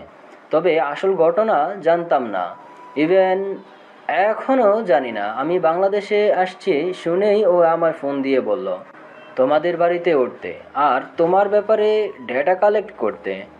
আমিও তাই করেছিলাম, কিন্তু কালকে ও আমায় বলল যে তুমি নাকি ওদের সব লোকজনদের গায়েব করেছো। আমার তখনই খটকা লাগলো যে আমি কি ঠিক করছি নাকি ভুল। অর্ণি হাত দিয়ে চুল ঠিক করতে করতে বলল, যাক, কনসেন্সটাকে খাটিয়েছেন, এটাই অনেক। আমি আরো ভাবলাম আপনি ধোকাবাজ, অ্যাজ যাকে দেখি তাকেই বিট্রেয়ার বলে মনে হয়। ইরহাম হাসলো। মেয়েটার মন থেকে বিশ্বাস নামক জিনিসটাই উঠে গেছে। বলল, আমায় বিশ্বাস করতে হবে না, জাস্ট আসল সত্যিটা জানলেই হবে। অর্ণি ভাবলেশীনভাবে বুকশেলফের পাশে থাকা আলমারি থেকে একটা সিডি বের করে সেটা ল্যাপটপে ইনসার্ট করলো। একটা ভিডিও প্লে করে সেটা ইরহামকে দেখতে ইশারা করলো। এটা অন্তির মৃত্যুর আগ মুহূর্তে সেই ভিডিওটা দেখে ইরহামের চোখে পানি টলমল করছে, কিন্তু অর্ণির তেমন কোনো রিয়াকশন নেই। শক্ত মুখে সামনের দিকে তাকিয়ে আছে। ইরহাম কাঁপা কাঁপা গলায় বলল, রূপক কেন করলো এমন? অন্তি ওদের বাড়ি থেকে পালিয়ে গিয়েছিল কেন? অর্ণি নিজের ফোন থেকে একটা ছবি বের করে ইরহামের হাতে ধরিয়ে দিল। ছবিটার এক পৃষ্ঠার উপর কিছু লেখা। ইরহাম জুম করে সেটা দেখতে লাগলো। এটা সেই লেখা যেটা অর্ণির মাঝে মাঝেই স্বপ্নে দেখে। যেদিন রূপকের আসল রূপ অন্তি জানতে পেরেছিল, সেদিনে একটা ডায়েরিতে সবটা লিখে রেখে বাড়ি থেকে পালিয়ে গিয়েছিল, শুধুমাত্র নিজের অনাগত সন্তানকে বাঁচানোর জন্য। রূপক দেশ ছেড়ে চলে যাওয়ার পর অর্ণি ওদের ঘরে তল্লাশি চালিয়ে সেই ডায়েরিটা পেয়েছিল আর জানতে পেরেছিল আসল ঘটনা। ইরহাম স্তব্ধ হয়ে বলল, রূপক এতটা নীচ? সি, shame on this kind of guy. তবে তোমাদের হাতে ওর বিরুদ্ধে এত প্রমাণ থাকতো তুমি আইনি ব্যবস্থা নিচ্ছ না কেন? অর্ণি দাঁত ছেলের হাসি দিয়ে বলল, মানসিক শান্তি দরকার মিস্টার, আর ওকে নিজের হাতে শাস্তি দিলেই সেটা পাওয়া সম্ভব। ওর লোককে তো হাজার টর্চার করেও মুখ খোলাতে পারেনি, কারণ রূপক এতই অমানুষ যে এদেরকে ব্ল্যাকমেল করে রেখেছে। ওদের মুখ খুললেই নাকি ওদের পরিবারকে ধ্বংস করে দিবে, তাই ওরা আমার আন্ডারেই পড়ে আছে। ইরহাম অবাক হয়ে বলল, কি, তুমি ওদের মারোনি? মেরেছি, বাট খুন করিনি আর কি। বেঁচে আছে সব কটাই। ইরহাম তৃপ্তির হাসি দিয়ে বলল, আমি জানতাম তুমি অন্যায় কিছু করতেই পারো না, বাট একটা বিষয় কি জানো? অর্ণি জিজ্ঞাসু দৃষ্টিতে তাকাতে ইরহাম বলল, রূপকের চেয়েও ওর বাবা বেশি দোষী। উনি সব প্ল্যানের mastermind, as far as I assume. রূপকের নিজের মুখের কথা এটা। এসব লোকজন লাগিয়ে ব্ল্যাক মার্কেটিংয়ের ওর বাবাই করে, আর অন্তিকে বিয়ে করেছে ওর বাবার কথা শুনেই। অর্ণি অবাক হয়ে বলল, তার মানে Rudra Ahnaf is the main culprit? Rupak দাঁত কিরমির করে ইরহামের দিকে তাকিয়ে আছে। রুদ্র আহনাফ নিজের বোকামোর জন্য ভেতরে ভেতরে ক্রোধে ফেটে পড়ছেন। ইরহামের দিকে ক্রূর দৃষ্টিতে তাকাতে অর্ণি শান্তস্বরে বলল, এই যে মিস্টার রুদ্র আহনাফ চৌধুরী, ওর দিকে এইভাবে চোখ দিয়ে ভস্য করার চেষ্টা করে কোনো লাভ হবে না। ওর হাত পা বেঁধে রেখেছি, যে কোনো সময় চোখ দুটো বেঁধে দিতে পারি। ইরহাম অবাক হয়ে অর্ণিকে দেখছে। এই মেয়ে এখনো এত শান্ত হয়ে কিভাবে আছে? ও তো ভেবেছিল অর্ণি রেগে এদের উপর রোলার চালাবে, কিন্তু এখন নিজেই কনফিউজড হয়ে যাচ্ছে। আমার বোন অন্তিকা আপনাকে কোন দিক দিয়ে কম ভালোবাসা দিয়েছিল রূপক? আপনার সব শর্ত মেনে ঘর কোনো হয়ে থাকতো। আমার বাবা মায়ের সাথে যোগাযোগ বন্ধ করে দিতে বলেছিলেন আপনি, ও সেটাও মেনে নিয়েছিল। ও ভেবেছিল আপনি ওকে নিয়ে ইনসিকিউর ফিল করেন, তাই একজন আদর্শ স্ত্রী হয়ে ওঠার কম চেষ্টা তো করেনি। কিন্তু আপনি ঘরে বউ রেখে বাইরে অপকর্ম করে বেরিয়েছেন। আপনাকে অন্য মেয়ের সাথে দেখে আমার বোনের মানসিক অবস্থা কেমন হয়েছিল জানেন? সব সত্য জেনে গিয়েছিল বলে আপনি তার সাথে কি নিকৃষ্ট আচরণটাই না করেছিলেন। আবার ডিভোর্স, অ্যাবর্শন এইসবের জন্য প্রেশার দিয়েছিলেন, ভেঙে ঘুরিয়ে দিয়েছেন ওকে। অর্ণির এসব কথা শুনে রূপক বিরক্তি নিয়ে বলল, অন্তিকে বিয়ের কোনো ইচ্ছে আমার ছিল না। যা করেছি শুধুমাত্র বাবার কথা শুনে করেছি। আমার এত শখ হয়নি কোনো মানুষকে কষ্ট দেওয়ার। অর্ণি তাচ্ছিলের হাসি দিয়ে বলল, এত পিতৃভক্তি কি আপনার বাবার মনে আপনার প্রতি কোনো ইফেক্ট ফেলেছে আদৌ? উনিও তো আপনাকে খেলার গুটি হিসেবে ইউজ করেছেন। রূপক ব্রুকুচকে একবার অর্ণির দিকে তাকিয়ে রুদ্র আহনাফের দিকে অবিশ্বাসের দৃষ্টিতে তাকায়। অর্ণি বলল, বিশ্বাস হচ্ছে না? না হওয়ারই কথা। একটু নিজের মাথাটা খাটালেই বুঝতে পারবেন সবটা। আমার বোনকে বিয়ে করার প্রস্তাবটা আপনি দিয়েছিলেন, উনি শুধু হ্যাঁ তে হ্যাঁ মিলিয়েছে। বিয়ের পর ওকে আমাদের থেকে আপনি আলাদা করেছেন, প্রেশারগুলো আপনিই দিয়েছেন। আপনিও সব দোষ আপনাকেই দিয়ে গেছে। আপনার বাবা ওর সাথে মিষ্টি কথা বলে ব্রেন ওয়াশ করতেন, তাই মৃত্যুর আগেও আপনি শুধু আপনার নামটাই লিখে রেখে গেছে, যেন সব দোষ আপনার ঘাড়েই পড়ে, উনি সেফে থাকেন।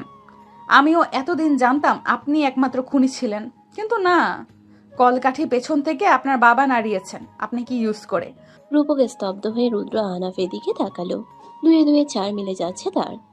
অর্ণির রহস্যময় হাসি দিয়ে বলল, অবাক হবেন না, আসল সত্যিটা তো এখনো জানা বাকি। অ্যান্ড সেটা হলো আপনার মাকে আপনার বাবাই মার্ডার করেছে শুধুমাত্র ওনার স্মাগলিং এর বিজনেসে বাধা দিয়েছিল বলে। রূপক রাগী স্বরে বলল, এজন্যই মায়ের সাডেন ডেথের জন্য কোনো অ্যাকশন নাওনি তুমি। সি বাবা সি, তোমায় এত বিশ্বাস করতাম আমি, তোমার সব কথা শুনতাম, হোক সেটা ঠিক নয়তো বেঠিক। আর তুমি, তোমার কাছে তো আমাদের কোনো গুরুত্বই নেই, এতটা জঘন্য তুমি। রুদ্র আহনাফ তাতে দাঁত চেপে বললেন, হ্যাঁ হ্যাঁ, সবটা আমি করেছি। আমার কাছে টাকাটাই সবচেয়ে বড়, তোমাদের কোনো মূল্য নেই। এজন্য অন্তিকাকে বউ করে এনেছিলাম শুধুমাত্র তৌহিদ আনহারের ব্যবসাটা নিজের করে নেওয়ার জন্য। কিন্তু সেটা সম্ভব হয়নি বলেই ওকে ছেড়ে দিতে বলেছিলাম। কিন্তু মেয়েটা মাঝরাতে পালিয়ে গেল। তৌহিদ আনহার এসব জানলে রূপককে আস্ত রাখবে না, সাথে আমাকেও। এজন্য অর্ণি হুঙ্কার দিয়ে বলল, এই জন্য ওকে দুনিয়া থেকে সরিয়ে দিলেন তাই না? সাথে ওর অনাগত সন্তানকেও। আপনি হয়তো আপনার আপন কেউ না, কিন্তু ওই বাচ্চাটা, ও তো আপনাদেরই রক্ত। একটুও মায়া লাগলো না? বিবেক বলতে কি কিছুই নেই আপনাদের? অর্ণির চিৎকারে কেঁপে উঠে সবাই। রূপক মাথা নিচু করে বসে আছে। অন্তিকেও ঠকিয়েছিল, কিন্তু আজ নিজের বাবার কাছেই মারাত্মকভাবে ঠকে গেল। হয়তো এটাকেই বলে রিভেঞ্জ অফ নেচার। সেটা রূপক আজ হাড়ে হাড়ে টের পাচ্ছে। অর্ণি নিজের অ্যাকশন নিতে যাবে এমন সময় ওর ফোন বেজে উঠল। অর্ণি ব্রুকুচকে ফোনটা বের করলো। ওর আসল নাম্বারে সিম কার্ডটা তো বাসায় রেখে এসেছে।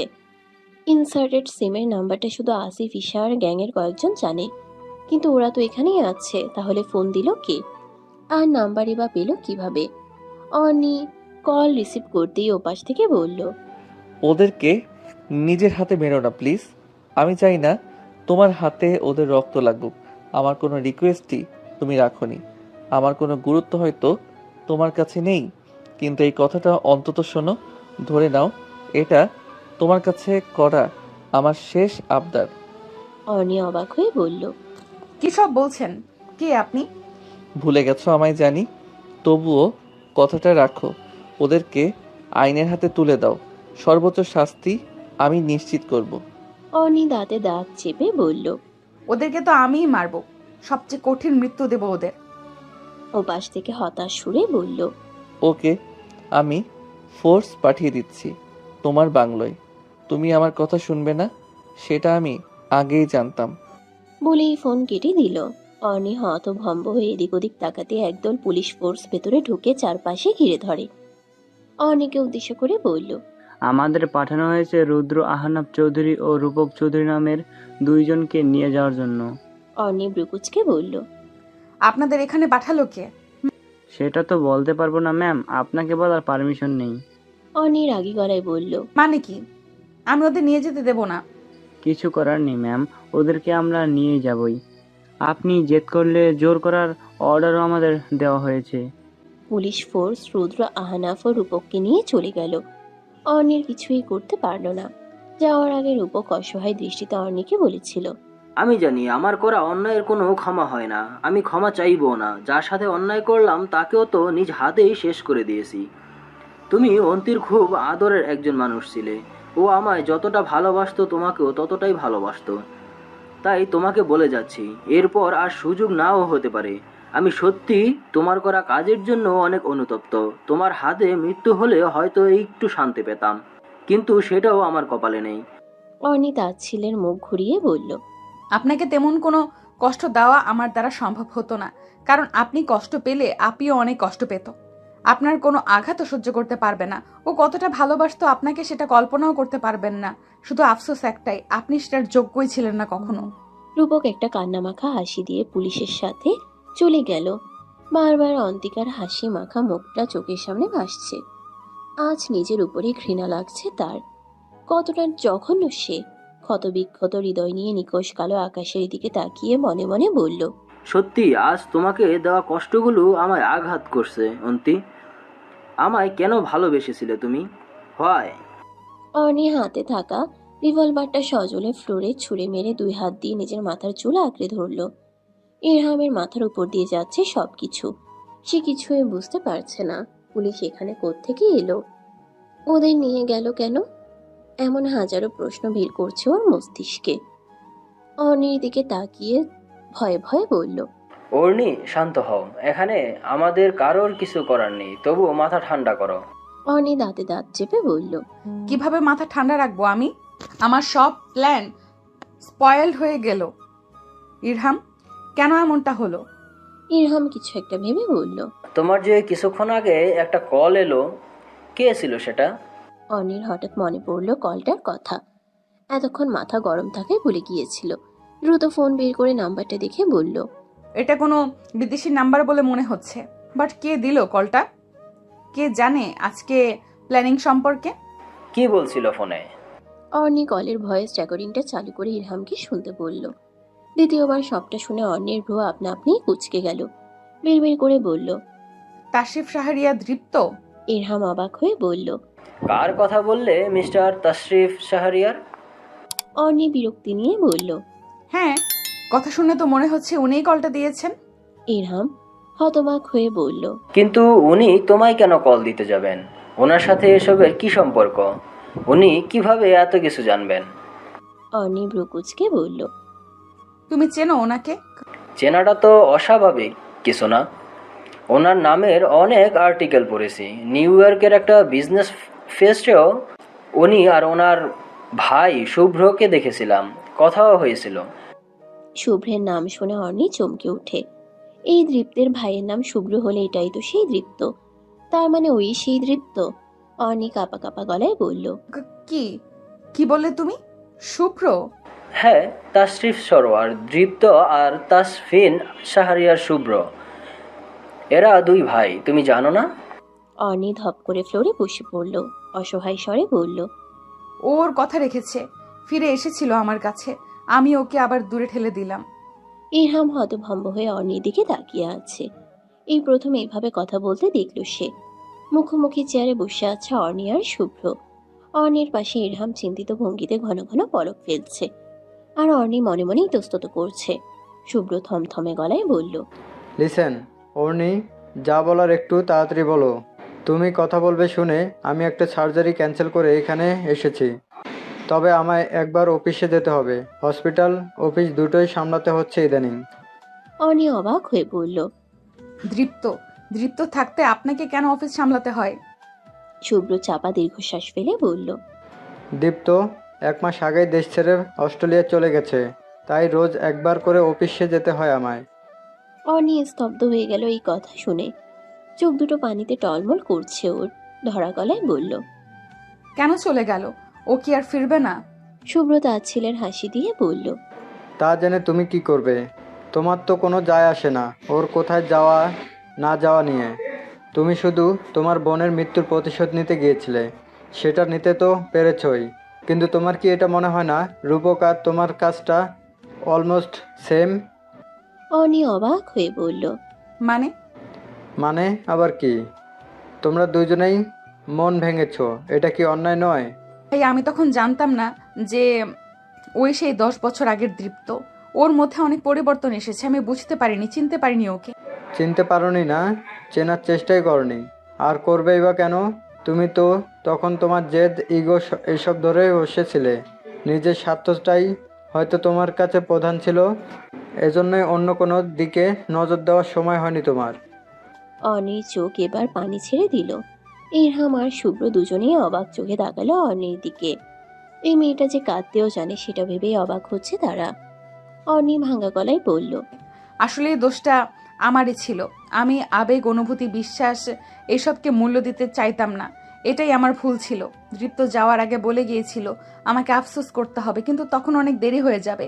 আমি পাত্তা না দিয়ে চলে এসেছিলাম। ভাবতে পারিনি ওর কথাটা সত্যি হয়ে যাবে, তাও এত তাড়াতাড়ি। অথচ দেরি হয়েই গেল আমার। বলেই মুখে হাত চেপে শব্দ করে কেঁদে দিল অর্ণি। শুভ্র ওর মাথায় হাত রেখে বলল, আমি ওভাবে বলতে চাইনি অর্ণি। তুমিও পরিস্থিতির জন্য এমনটা করেছো। অন্তিকার ঘটে যাওয়া ঘটনাও তোমার এমনটা করতে বাধ্য করেছে। তবে তোমারও একবার ভাবা উচিত ছিল সবাই এক হয় না। অর্ণি নাক টেনে বলল, বাদ দিন সেসব কথা, আসল কথায় আসি। দীপ্ত সেদিন ফোন দিয়ে রূপকদের পুলিশ দেওয়ালো কেন? ও জানলো কিভাবে আমার প্ল্যানিং এর কথা? শুভ্র হালকা হেসে বলল, তুমি যা যা করেছো সবই দীপ্তের জানা, আমার জানা। আমি দীপ্তকে জানাতাম, কিন্তু তুমি জানো না যে তোমার ফোন আর ল্যাপটপ হ্যাক করা হয়েছে, যদিও আমিই করেছি। অর্ণি অবাক হয়ে বলল, কেন? আসলে অন্তিকার মৃত্যুর সেই সিসি ফুটেজে কালেক্ট করতে গিয়ে জানতে পারি সেদিন সিসি ক্যামেরা অন ছিল, কিন্তু ফুটেজ ডিলিট করে দেওয়া হচ্ছে কেউ। আমি ভেবেছিলাম রূপক ডিলিট করেছে, কিন্তু সেটা রিসেন্টলি ডিলিট করা হয়েছে। তখনই আমার মনে হলো যে তুমি এটা করতে পারো। নিতান্ত সন্দেহ থেকেই এটা ভেবেছিলাম, সেজন্যই তোমার ফোন আর ল্যাপটপ হ্যাক করাই এবং ডেটাগুলো রেকর্ডিং শুরু করি। ভাগ্যবশত 2 দিন পরেই তুমি ল্যাপটপে সিডি ইনসার্ট করে সেই ভিডিওটা প্লে করেছিলে, তাই ভিডিওটা আমার কাছে চলে এসেছিল। তারপর দীপ্তকে জানাতেই ও বলল তোমার সব আপডেট ওকে দিতে। আমিও তাই করলাম, ইভেন এখনও করছি। অর্ণি চোখ বড় বড় করে তাকিয়ে আছে। কি বুদ্ধি রে বাবা। শুভ্র হেসে বলল, এত অবাক হয়ে লাভ নেই, আমার বুদ্ধি তো কিছুই না। দীপ্ত আরও বেশি এক্সপার্ট। তুমি কল্পনা করতে পারবে না ও তোমার থেকে কয়েক ধাপ এগিয়ে কিভাবে ফেলতে পারে। কিন্তু আপনারা আপের মৃত্যু নিয়ে এত ঘেটেছেন কেন? শুধুই কি আগ্রহের জন্য নাকি? নো, অনেক কিছুই তুমি জানো না। কেউ জানে না, শুধু আমি ছাড়া। অন্তিকা আর দীপ্ত ক্লাসমেট ছিল, সেই সুবাদেই দীপ্ত তোমাকে দেখেছিল। দীপ্ত তখন ইন্টার সেকেন্ডারি ছিল। অন্তিকার রূপকের সাথে রিলেশন চলাকালীন ও অন্তিকাকে বলে যে ও তোমায় পছন্দ করে। অন্তিকা তখন ছাপ জানিয়ে দিয়েছিল আমি কিছু করতে পারবো না। অর্ণি এখন অনেক ছোট, আর তুমিও আগে নিজেকে এস্টাবলিশ করো। তবে অর্ণির সাথে আমার বাসায় গিয়ে দেখা করতে পারো, যদি এটা কথা দাও যে সব সময় ওকে আগলে রাখবে। দীপ্ত খুশি মনে অন্তিকার হাতে হাত রেখে কথা দিয়েছিল। তারপর তোমার সাথে খুনসুটিময় আলাপ হতো প্রায়। সেখান থেকে তুমি ওকে অনেক পছন্দ করতে। ও তোমাকে ওর নাম ধরে ডাকতো, বলতো, তুমিও সেটাই করতে। কিন্তু এইচএসসির পর ও স্কলারশিপে পেয়ে যায়। যেতে চাইছিল না অস্ট্রেলিয়া, কিন্তু অন্তি বলেছিল যেতে, কেননা দীপ্তের এস্টাবলিশমেন্ট তোমার লাইফের জন্যই গুরুত্বপূর্ণ। তাই দীপ্ত রাজি হয়েছিল। ওর যাওয়ার কথা শুনে তুমি অনেক কেঁদেছিলে। দীপ্ত কথা দিয়েছিল ও ফিরে আসবে আবার। এরপর অন্তি তোমাকে সামনে ছিল, কিন্তু ও বিদেশ বসেই তোমার খেয়াল রাখতো, তোমার সাথে যোগাযোগ করতো না। তুমি কান্নাকাটি করবে ভেবে। কয়েক বছর বেশ ভালোই চলছিল, কিন্তু সমস্যা বাঁধল তখনই, যখন অন্তি হঠাৎ মারা গেল। অর্ণি জিজ্ঞাসু দৃষ্টিতে শুভ্রের দিকে তাকিয়ে আছে। ইরহাম রুকুচকে বলল। অন্তিকার মৃত্যুর পর কি হয়েছিল? শুভ্র একটা শ্বাস নিয়ে বলল। অন্তিকার মৃত্যুর খবর আমি পেয়েছিলাম। সেটা দীপ্তকে জানাতেই ওর কি হয়েছিল জানি না। 1 সপ্তাহের মধ্যেই ভিসা প্রসেসিং কমপ্লিট করে দেশে চলে আসে। দীপ্তের মনে ঘোর সন্দেহ জেগেছিল যে অন্তিকাকে রূপকেই মেরেছে। রূপককে ও ভালো করে চিনত, তাই ওর মনে সন্দেহটা জোরালো হয়েছিল। দেশে ফিরে ও ব্যবসায় হাত লাগায়। আমি একদিন জিজ্ঞেস করেছিলাম, অর্ণির সাথে দেখা করবি না? দীপ্ত হেসে বলেছিল, করব তো, আগে ও অন্তিকার মৃত্যুর প্রতিশোধ নিয়ে নিক। অর্ণি যে রূপককে মারতে চেয়েছিল সেটা আমি জানতাম, কিন্তু ওর মরার ওয়েটটা দীপ্ত তৈরি করেছিল। অর্ণি অবাক হয়ে বলল। মানে হলো, তুমি বা রূপকের বাবা রুদ্র আহনাব কোনো প্ল্যানই করতে পারেননি। সম্পূর্ণ প্ল্যানটা দীপ্তের ছিল, আর ওর প্ল্যান মতোই তোমরা কাজ করে গেছো। তোমরা জানতেই না আড়াল থেকে কেউ তোমাদের নাচাচ্ছে। তুমি তোমার গ্যাংটা কিভাবে ক্রিয়েট করেছিলে? অর্ণি স্বাভাবিক ভঙ্গিতে বলল। দ্য ডার্ক ওয়ার্ল্ড মাফিয়া গ্রুপের লিডারের সাথে একদিন দেখা হয়েছিল। ওনাকে দেখে অনেক বুদ্ধিমান মনে হয়েছিল, কিন্তু আমি জানতাম না উনি একজন মাফিয়া লিডার। ভালো মানুষের আড়ালে খুন খারাপি করেন। আমার রাগ আর আক্রোশী ব্যবহার দেখে উনি কিছু একটা সন্দেহ করেছিলেন, তাই নিজে থেকেই আমাকে প্রস্তাব দিয়েছিলেন নিজের এবং বিজনেস সিকিউরিটির জন্য আলাদা গ্যাং বানানোর জন্য। আমি এটা আপুর মৃত্যুর পরেই ভেবেছিলাম, কিন্তু সিকিউরিটির জন্য না, বরং রূপককে মারার জন্য। তাই রাজি হয়ে ওনার আন্ডারে থাকা 1000 খানেক লোক কিনে নিয়েছিলাম। লোকটা অনেক লোভী ছিল, টাকাই তার কাছে সব। শুভ্র হেসে বলল। এটা ঠিক, ও অনেক লোভী, কিন্তু বাস্তবতা ওকে এমন বানিয়ে দিয়েছে। তুমি যেমন পরিস্থিতির কারণে বদলে গেছো, ওর সাথেও ঠিক তেমনটাই ঘটেছে। কিন্তু আসল কথা হলো, ও আমাদের কাজিন, আর দীপ্তই ওকে সব বলে বুঝিয়ে তোমার কাছে পাঠিয়েছিল। তোমাদের দেখা হওয়াটা কাকতালীয় নয়, বরং দীপ্তের ইচ্ছার কারণেই হয়েছে। অর্ণি হতভম্ব হয়ে তাকিয়ে আছে, আর ইরহাম চোখ গোল গোল করে তাকিয়ে আছে। একটা মানুষের কতটা বুদ্ধি থাকলে সে এত শুকনোভাবে প্ল্যান করতে পারে, সেটা ভেবে ওরা দুজনেই অবাক। অর্ণি বলল। তার মানে ওকে কিডন্যাপ করার পর ও এ কারণে কোনো রিয়াকশন দেখায়নি? শুভ্র মাথা হেলিয়ে বলল। এক্স্যাক্টলি, ও বুঝে গেছিল তুমি ছাড়া ওকে কেউ কিডন্যাপ করতে আসবে না, কিন্তু সেদিনই তুমি ওকে এভাবে রিজেক্ট করে দিলে। ও আমাকে একবার নিজের আসল পরিচয়টা দিলেই পারতো ভাইয়া। আরে দীপ্ত যেখানে তোমার সাথে দেখাই করতে চায়নি সেখানে পরিচয় দিবে? ও চেয়েছিল রুদ্র আহনাব দেশে ফিরে তোমার হাতে আটক হোক, তারপর তোমার সাথে দেখা করবে, কিন্তু ভাগ্য তোমাদের আগেই দেখা করিয়ে দিল। অর্ণি তার ছেলের হাসি দিয়ে বলল। আবার ভাগ্যই বিচ্ছিরি করে দিল, তাই না ভাইয়া? আসলে কি বলুন তো, ভাগ্যের প্রভাবে মানুষের সাথে তেমন কিছু ঘটে না, সবটাই সবার কর্মফল। বলে হনহন করে চলে গেল। ইরহাম ওর পিছনে ডাকতে ডাকতে চলে গেল। শুভ্র একটা হতাশার নিঃশ্বাস ছেড়ে নিচেও উঠে গেল চেয়ার ছেড়ে। অর্ণির বাবা মা আর ইরহাম অর্ণির ঘরে দরজার সামনে হতভম্ব হয়ে দাঁড়িয়ে আছে। তৌহিদ আনহার আনমনে বললেন। আমি স্বপ্ন দেখছি না তো? অর্ণি এভাবে নিঃশব্দে কাঁদছে। মিসেস অনুপমাও অবাক কণ্ঠে বললেন। আমি তো ভেবেছিলাম ও কাঁদতে ভুলে গেছে, কিন্তু আজ তো মনে হচ্ছে আমি ভুলছিলাম। তারা দরজার বাহির থেকে ভেতরে ঢুকতে যাবে, তখনই অর্ণি চিৎকার দিয়ে বলল। কেউ যদি এখন এক পাও ভেতরে রাখো, আমি কি করব নিজেও জানি না, আমাকে একা থাকতে দাও। সবাই কোনো কথা না বাড়িয়ে চলে গেল। ইরহাম নিজের ঘরে এসে শুভ্রকে কল দিল। ভাইয়া, অর্ণি তো পাগলামি শুরু করে দিয়েছে। শুভ্র হতাশ গলায় বলল। এখন আর আমার কিছু করার নেই। ইরহাম দীপ্তকে এখন হাজার বললেও দেশে ফিরবে না, ও অনেক জেদি। ভাইয়া, আমার কাছে একটা প্ল্যান আছে। কি প্ল্যান? ইরহাম ওকে সবটা খুলে বলতেই শুভ্র বলল। এটা কি ঠিক হবে? পরে যদি কোনো সমস্যা হয়? ইরহাম আশ্বাস দিয়ে বলল। আরে ডোন্ট ওয়ারি, আমি সবটা সামলে নেব। 3 দিন পর দীপ্ত গাড়িতে বসে শুভ্রকে কল দিয়ে ব্যস্ত স্বরে বলল। কোন হসপিটালে আছে এখন? তোমার হসপিটালেই নাকি অন্য কোথাও? শুভ্র ওর কথার মাঝে অবাক হয়ে বলল। মানে সেটা জেনে তুই কি করবি? দীপ্ত বিরক্ত হয়ে বলল। আরে আসছি আমি সেখানে, গাড়িতে আছি এখন। শুভ্র চোখ দুটো বড় বড় করে বলল। তুই বাংলাদেশে চলে এসেছিস, এজন্যই 3 দিন ধরে তোর ফোন বন্ধ। হ্যাঁ, আরও আগে আসতে পারতাম, কিন্তু সিডনিতে ফ্লাইট ডিলে এর কারণে এত সময় লাগলো। এখন বলো অর্নি কোথায়?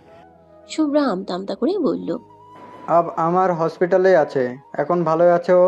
তুই বরং বাসায় গিয়ে একটু রেস্ট করে আয়। আমি ডিরেক্ট তোমার ওখানেই আসছি, ওসব রেস্ট ফেস্ট দরকার নেই আমার। শুভ্র ফোন কেটে তাড়াতাড়ি ইরহামকে কল দিয়ে জানালো দীপ্ত চলে এসেছে। ইরহাম ভ্যাবাচাকা খেয়ে গেল এই কথাটা শুনে। এত তাড়াতাড়ি না জানিয়ে চলে এলো। এখন যা করা তাড়াতাড়ি করতে হবে তাকে। অর্নির ঘরের দরজায় নক করতে অর্নি ভেতরে আসতে বলল। ইরহাম ঘরে ঢুকে দেখলো অর্নি জানালা দিয়ে বাইরে তাকিয়ে আছে। ইরহাম গলা খাকারি দিয়ে বলল। অর্নি শোনো। অর্নি পেছনে ফিরে ইরহামের দিকে পূর্ণ দৃষ্টিতে তাকালো। 2 দিনেই চোখের নিচে কালো গর্ত হয়ে গেছে। ইরহাম চোখ বন্ধ করে একটা দীর্ঘশ্বাস ফেলে বলল। Sorry, I have no alternative now. বলেই পকেট থেকে একটা রুমাল বের করে অর্নির নাকে মুখে চেপে ধরল। কয়েক সেকেন্ডের মধ্যেই অর্নি ঢলে পড়ল ইরহামের বুকে। ইরহাম ওকে 2 হাতে আগলে ধরে মনে মনে বলল। এটাই প্রথম আর এটাই শেষ ছোঁয়া তোমায়। হয়তো আজকের পর থেকে তুমি আজীবনের জন্য অন্যের হয়ে যাবে। তোমার দিকে তাকানোর অধিকারও আমার থাকবে না। তবুও তোমায় অন্যের হাতে তুলে দেব আমি। ভেবেই অর্নি কোলে তুলে নিল সে। পিটপিট করে চোখ মেলে তাকাতেই নিজেকে হাসপাতালের কেবিনে আবিষ্কার করলো অর্নি। হুড়মুড়িয়ে উঠে বসতেই কেউ ওকে বাধা দিয়ে বলল। আস্তে আস্তে, তুমি অসুস্থ। অর্নি ব্রুকুচকে সামনে তাকাতে ওর দৃষ্টি স্থির হয়ে গেল। মুহূর্তেই চোখ দুটো জলে ভরে উঠল ওর।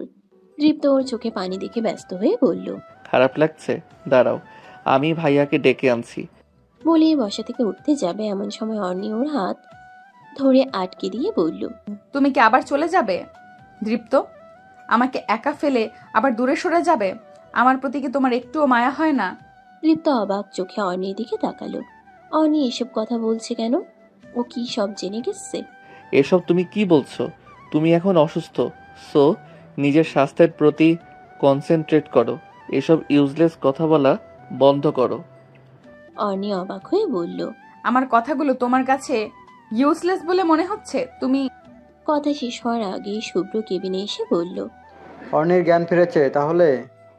অর্নি ব্রুকুচকে বলল। আমার কি হয়েছিল? আমি এখানে কিভাবে এলাম? দীপ্ত বলল। তোমার নাকি প্যারাটাইফয়েড হয়েছে, অনেক অসুস্থ ও খারাপ অবস্থা ছিল তোমার। ভাইয়া তো আমায় এটাই বলল। অর্নি অবাক হয়ে বলল। আমার টাইফয়েড কবে হলো? আমি তো একদম সুস্থ। শুভ্র এদিক ওদিক তাকিয়ে আমতা আমতা করে বলল। আসলে ওটা মিথ্যা কথা ছিল। দীপ্তকে দেশে ফিরিয়ে আনার জন্য আমি ইরহাম মিলে এই প্ল্যানটা করেছিলাম। বলেই মাথা নিচু করে ফেলল শুভ্র। অর্নি চোখ বড় বড় করে তাকিয়ে আছে। দীপ্ত রাগী গলায় বলল। তোমার কাছ থেকে এমনটা আশা করিনি আমি। ভাইয়া, তুমি জানো ওর অসুস্থতার কথা শুনে আমার কি অবস্থা হয়েছিল? মেলবোর্ন টু সিডনি যাওয়ার পর ওয়েদারের জন্য ফ্লাইট ডিলে হওয়ায় আমার ইচ্ছে করছিল সব শেষ করে দেই, কিন্তু সবকিছুই মিথ্যে বলেছিলে তুমি। শুভ্র অপরাধী সুরে বলল। আই নো আমি কাজটা ঠিক করিনি, কিন্তু তোকে সোজাভাবে বললে তো তুই আসতি না। মাঝখান থেকে এই মেয়েটা পাগল হয়ে যেত। ওর চেহারার দিকে একবার তাকিয়ে দেখ, কি অবস্থা করেছে নিজের। দীপ্ত অর্নির দিকে এক পলক তাকিয়ে চোখ ফিরিয়ে নিল। আসলে এই মুখটা একদম শুকিয়ে গেছে। চোখ দুটো লাল হয়ে আছে দেখে বোঝাই যাচ্ছে রাতে ঘুমায় না। দীপ্ত কপালে হাত দিয়ে কিছু একটা ভেবে বলল। এসব বলে লাভ নেই, তুমি আমায় এখানে এনে ঠিক করনি। আমি আজই চলে যাব। অর্নি আহত দৃষ্টিতে দীপ্তের দিকে তাকিয়ে কাঁদো কাঁদো স্বরে বলল। তুমি যেও না এখান থেকে। আমি জানি আমি তোমায় কষ্ট দিয়েছি, সেজন্য তুমি আমায় মারো কাটো, কিচ্ছু বলবো না। তবুও... দীপ্ত বসা থেকে উঠে দাঁড়িয়ে বলল। আমি সবটা ভুলতে পারবো না অর্নি। আমাকে যেতেই হবে, তোমার থেকে দূরে থাকতেই হবে। সো প্লিজ এইভাবে ডেকো না আমায়, তোমার ডাক অগ্রাহ্য করতে পারি না আমি। বলে উল্টো দিকে হাঁটা দিল। কয়েক পা এগুতেই পিছন থেকে অর্ণির চাপা আর্তনাদ শুনে থেমে গেল। ঘাড় ঘুরিয়ে দেখলো অর্ণি হাতের উপর দিয়ে ছুরি চালিয়ে দিচ্ছে। আবার টান দিতে যাবে অমনি দৃপ্ত খপ করে ওর হাত ধরে গালে একটা চড় বসিয়ে দিল। ধমক দিয়ে বলল, পাগল হয়ে গেছো? এইভাবে কেউ হাতে ছুরি চালায়? আমায় তুমি শান্তিতে থাকতে দিতে চাও না, তাই না? অর্ণি ফুপিয়ে কেঁদে উঠে বলল, আমি বেঁচে থাকলে আপনি শান্তি পাবেন না, তার চেয়ে বরং আমি মরে। কথা শেষ হতে না হতেই ওর গালে আরেকটা চড় বসলো। সামনে তাকিয়ে দেখলো দৃপ্ত অগ্নি দৃষ্টিতে ওর দিকে তাকিয়ে আছে। ভাইয়া, হাতটা ব্যান্ডেজ করে দাও তো, রক্ত ঝরছে। শুভ্র কয়েক মিনিটের মধ্যেই ব্যান্ডেজ করে দিয়ে বলল, এক টুকরোর জন্য রগটা কাটেনি। যাই হোক, আমি বাইরে গেলাম, তোরা কথা বল। বলেই শুভ্র চলে গেল। অর্ণি একবার দৃপ্তের দিকে তাকিয়ে দেখলো ওর দিকেই তাকিয়ে আছে। সেটাকে পাতা না দিয়ে জানালা দিয়ে বাইরের দিকে তাকালো সে। দৃপ্ত চলে যেতে চাইলে এবার আর ওকে আটকাবে না। একটা ছোট ভুলের জন্য যদি দৃপ্ত এত বড় শাস্তি দিয়ে খুশি থাকে, তাহলে সেটাই হোক। হঠাৎ গালে ঠান্ডা হাতের স্পর্শ পেতেই কেঁপে উঠে পাশে তাকাতেই দেখলো দৃপ্ত ওর পাশে বসেই শীতল দৃষ্টিতে তাকিয়ে আছে। সরি, আমি আসলে তোমায় মারতে চাইনি, বাট মাথা গরম হয়ে গিয়েছিল, তাই চড় মেরে বসেছি। অর্ণি ব্রুকুচকে একবার তাকিয়ে মুখ ঘুরিয়ে ফেললো। দৃপ্ত ওকে আবার নিজের দিকে ফিরিয়ে নিয়ে বলল, রাগ করো না প্লিজ, সরি বললাম তো। আমি রাগ করিনি, এতে রাগ করার কি আছে? ভুল করেছি তাই মেরেছেন, এখন যেতে পারেন। আমি কোথাও যাচ্ছি না। অর্ণি অবাক চোখে তাকিয়ে বলল, মানে? দৃপ্ত ওর গা ঘেঁষে বসে বলল, মানে তোমাকে ছেড়ে কোথাও যাব না, এখানেই থাকবো। অর্ণি খুশি হয়ে বলল, সত্যি? দৃপ্ত মাথা নাড়িয়ে হ্যাঁ বলল। অর্ণি কিছু না ভেবেই দৃপ্তকে জড়িয়ে ধরে বলল, থ্যাংক ইউ সো মাচ। দৃপ্ত হেসে দিয়ে বলল, তুমি আমার উপর রেগে নেই তো? আমি কেন রাগ করতে যাব? মেরেছি তাই? সেজন্য রাগ করিনি, কিন্তু অনেক ব্যথা পেয়েছি। এত জোরে মারে কেউ? দৃপ্ত আহ্লাদি স্বরে বলল, সরি সোনা, তোমার হাতে রক্ত দেখে মাথা ঠিক ছিল না, কি থেকে কি করে বসেছি নিজেও বুঝতে পারিনি। ইটস ওকে, আমি কিছু মনে করিনি। দৃপ্ত আনমনে বলল। আজ অন্তি থাকলে কত খুশি হতো, তাই না? অর্ণি ধরা গলায় বলল, আপনি এমনিতেই অনেক খুশি হয়েছে এখন, আমার খুশিতেই ও খুশি। আপির মতো আপনি কখনো ছেড়ে যাবেন না তো আমায়? কখনো না, গেলে তোমাকে নিয়ে যাবো, আর তুমি গেলে তোমার পিছু পিছু যাবো, তাও ছাড়ছি না তোমায়। অর্ণি হেসে দিল এমন কথা শুনে। দৃপ্ত ওকে আরো শক্ত করে নিজের বুকে জড়িয়ে ধরল। দরজার আড়াল থেকে ইরহাম সেটা দেখে একটা তৃপ্তির হাসি দিল। ভালোবাসার মানুষের সুখের মাঝেই প্রকৃত সুখ নিহিত। ইরহাম একটা দীর্ঘশ্বাস ফেলে বলল, তোমার হাসির মধ্যেই আমি সুখ খুঁজে পাই। সব ভালোবাসা পূর্ণতা পায় না। আমিও নিজের জন্য কাউকে না কাউকে খুঁজে নেব। জীবন তো আর কারোর জন্য বসে থাকে না, আমারটাও থেমে থাকবে না।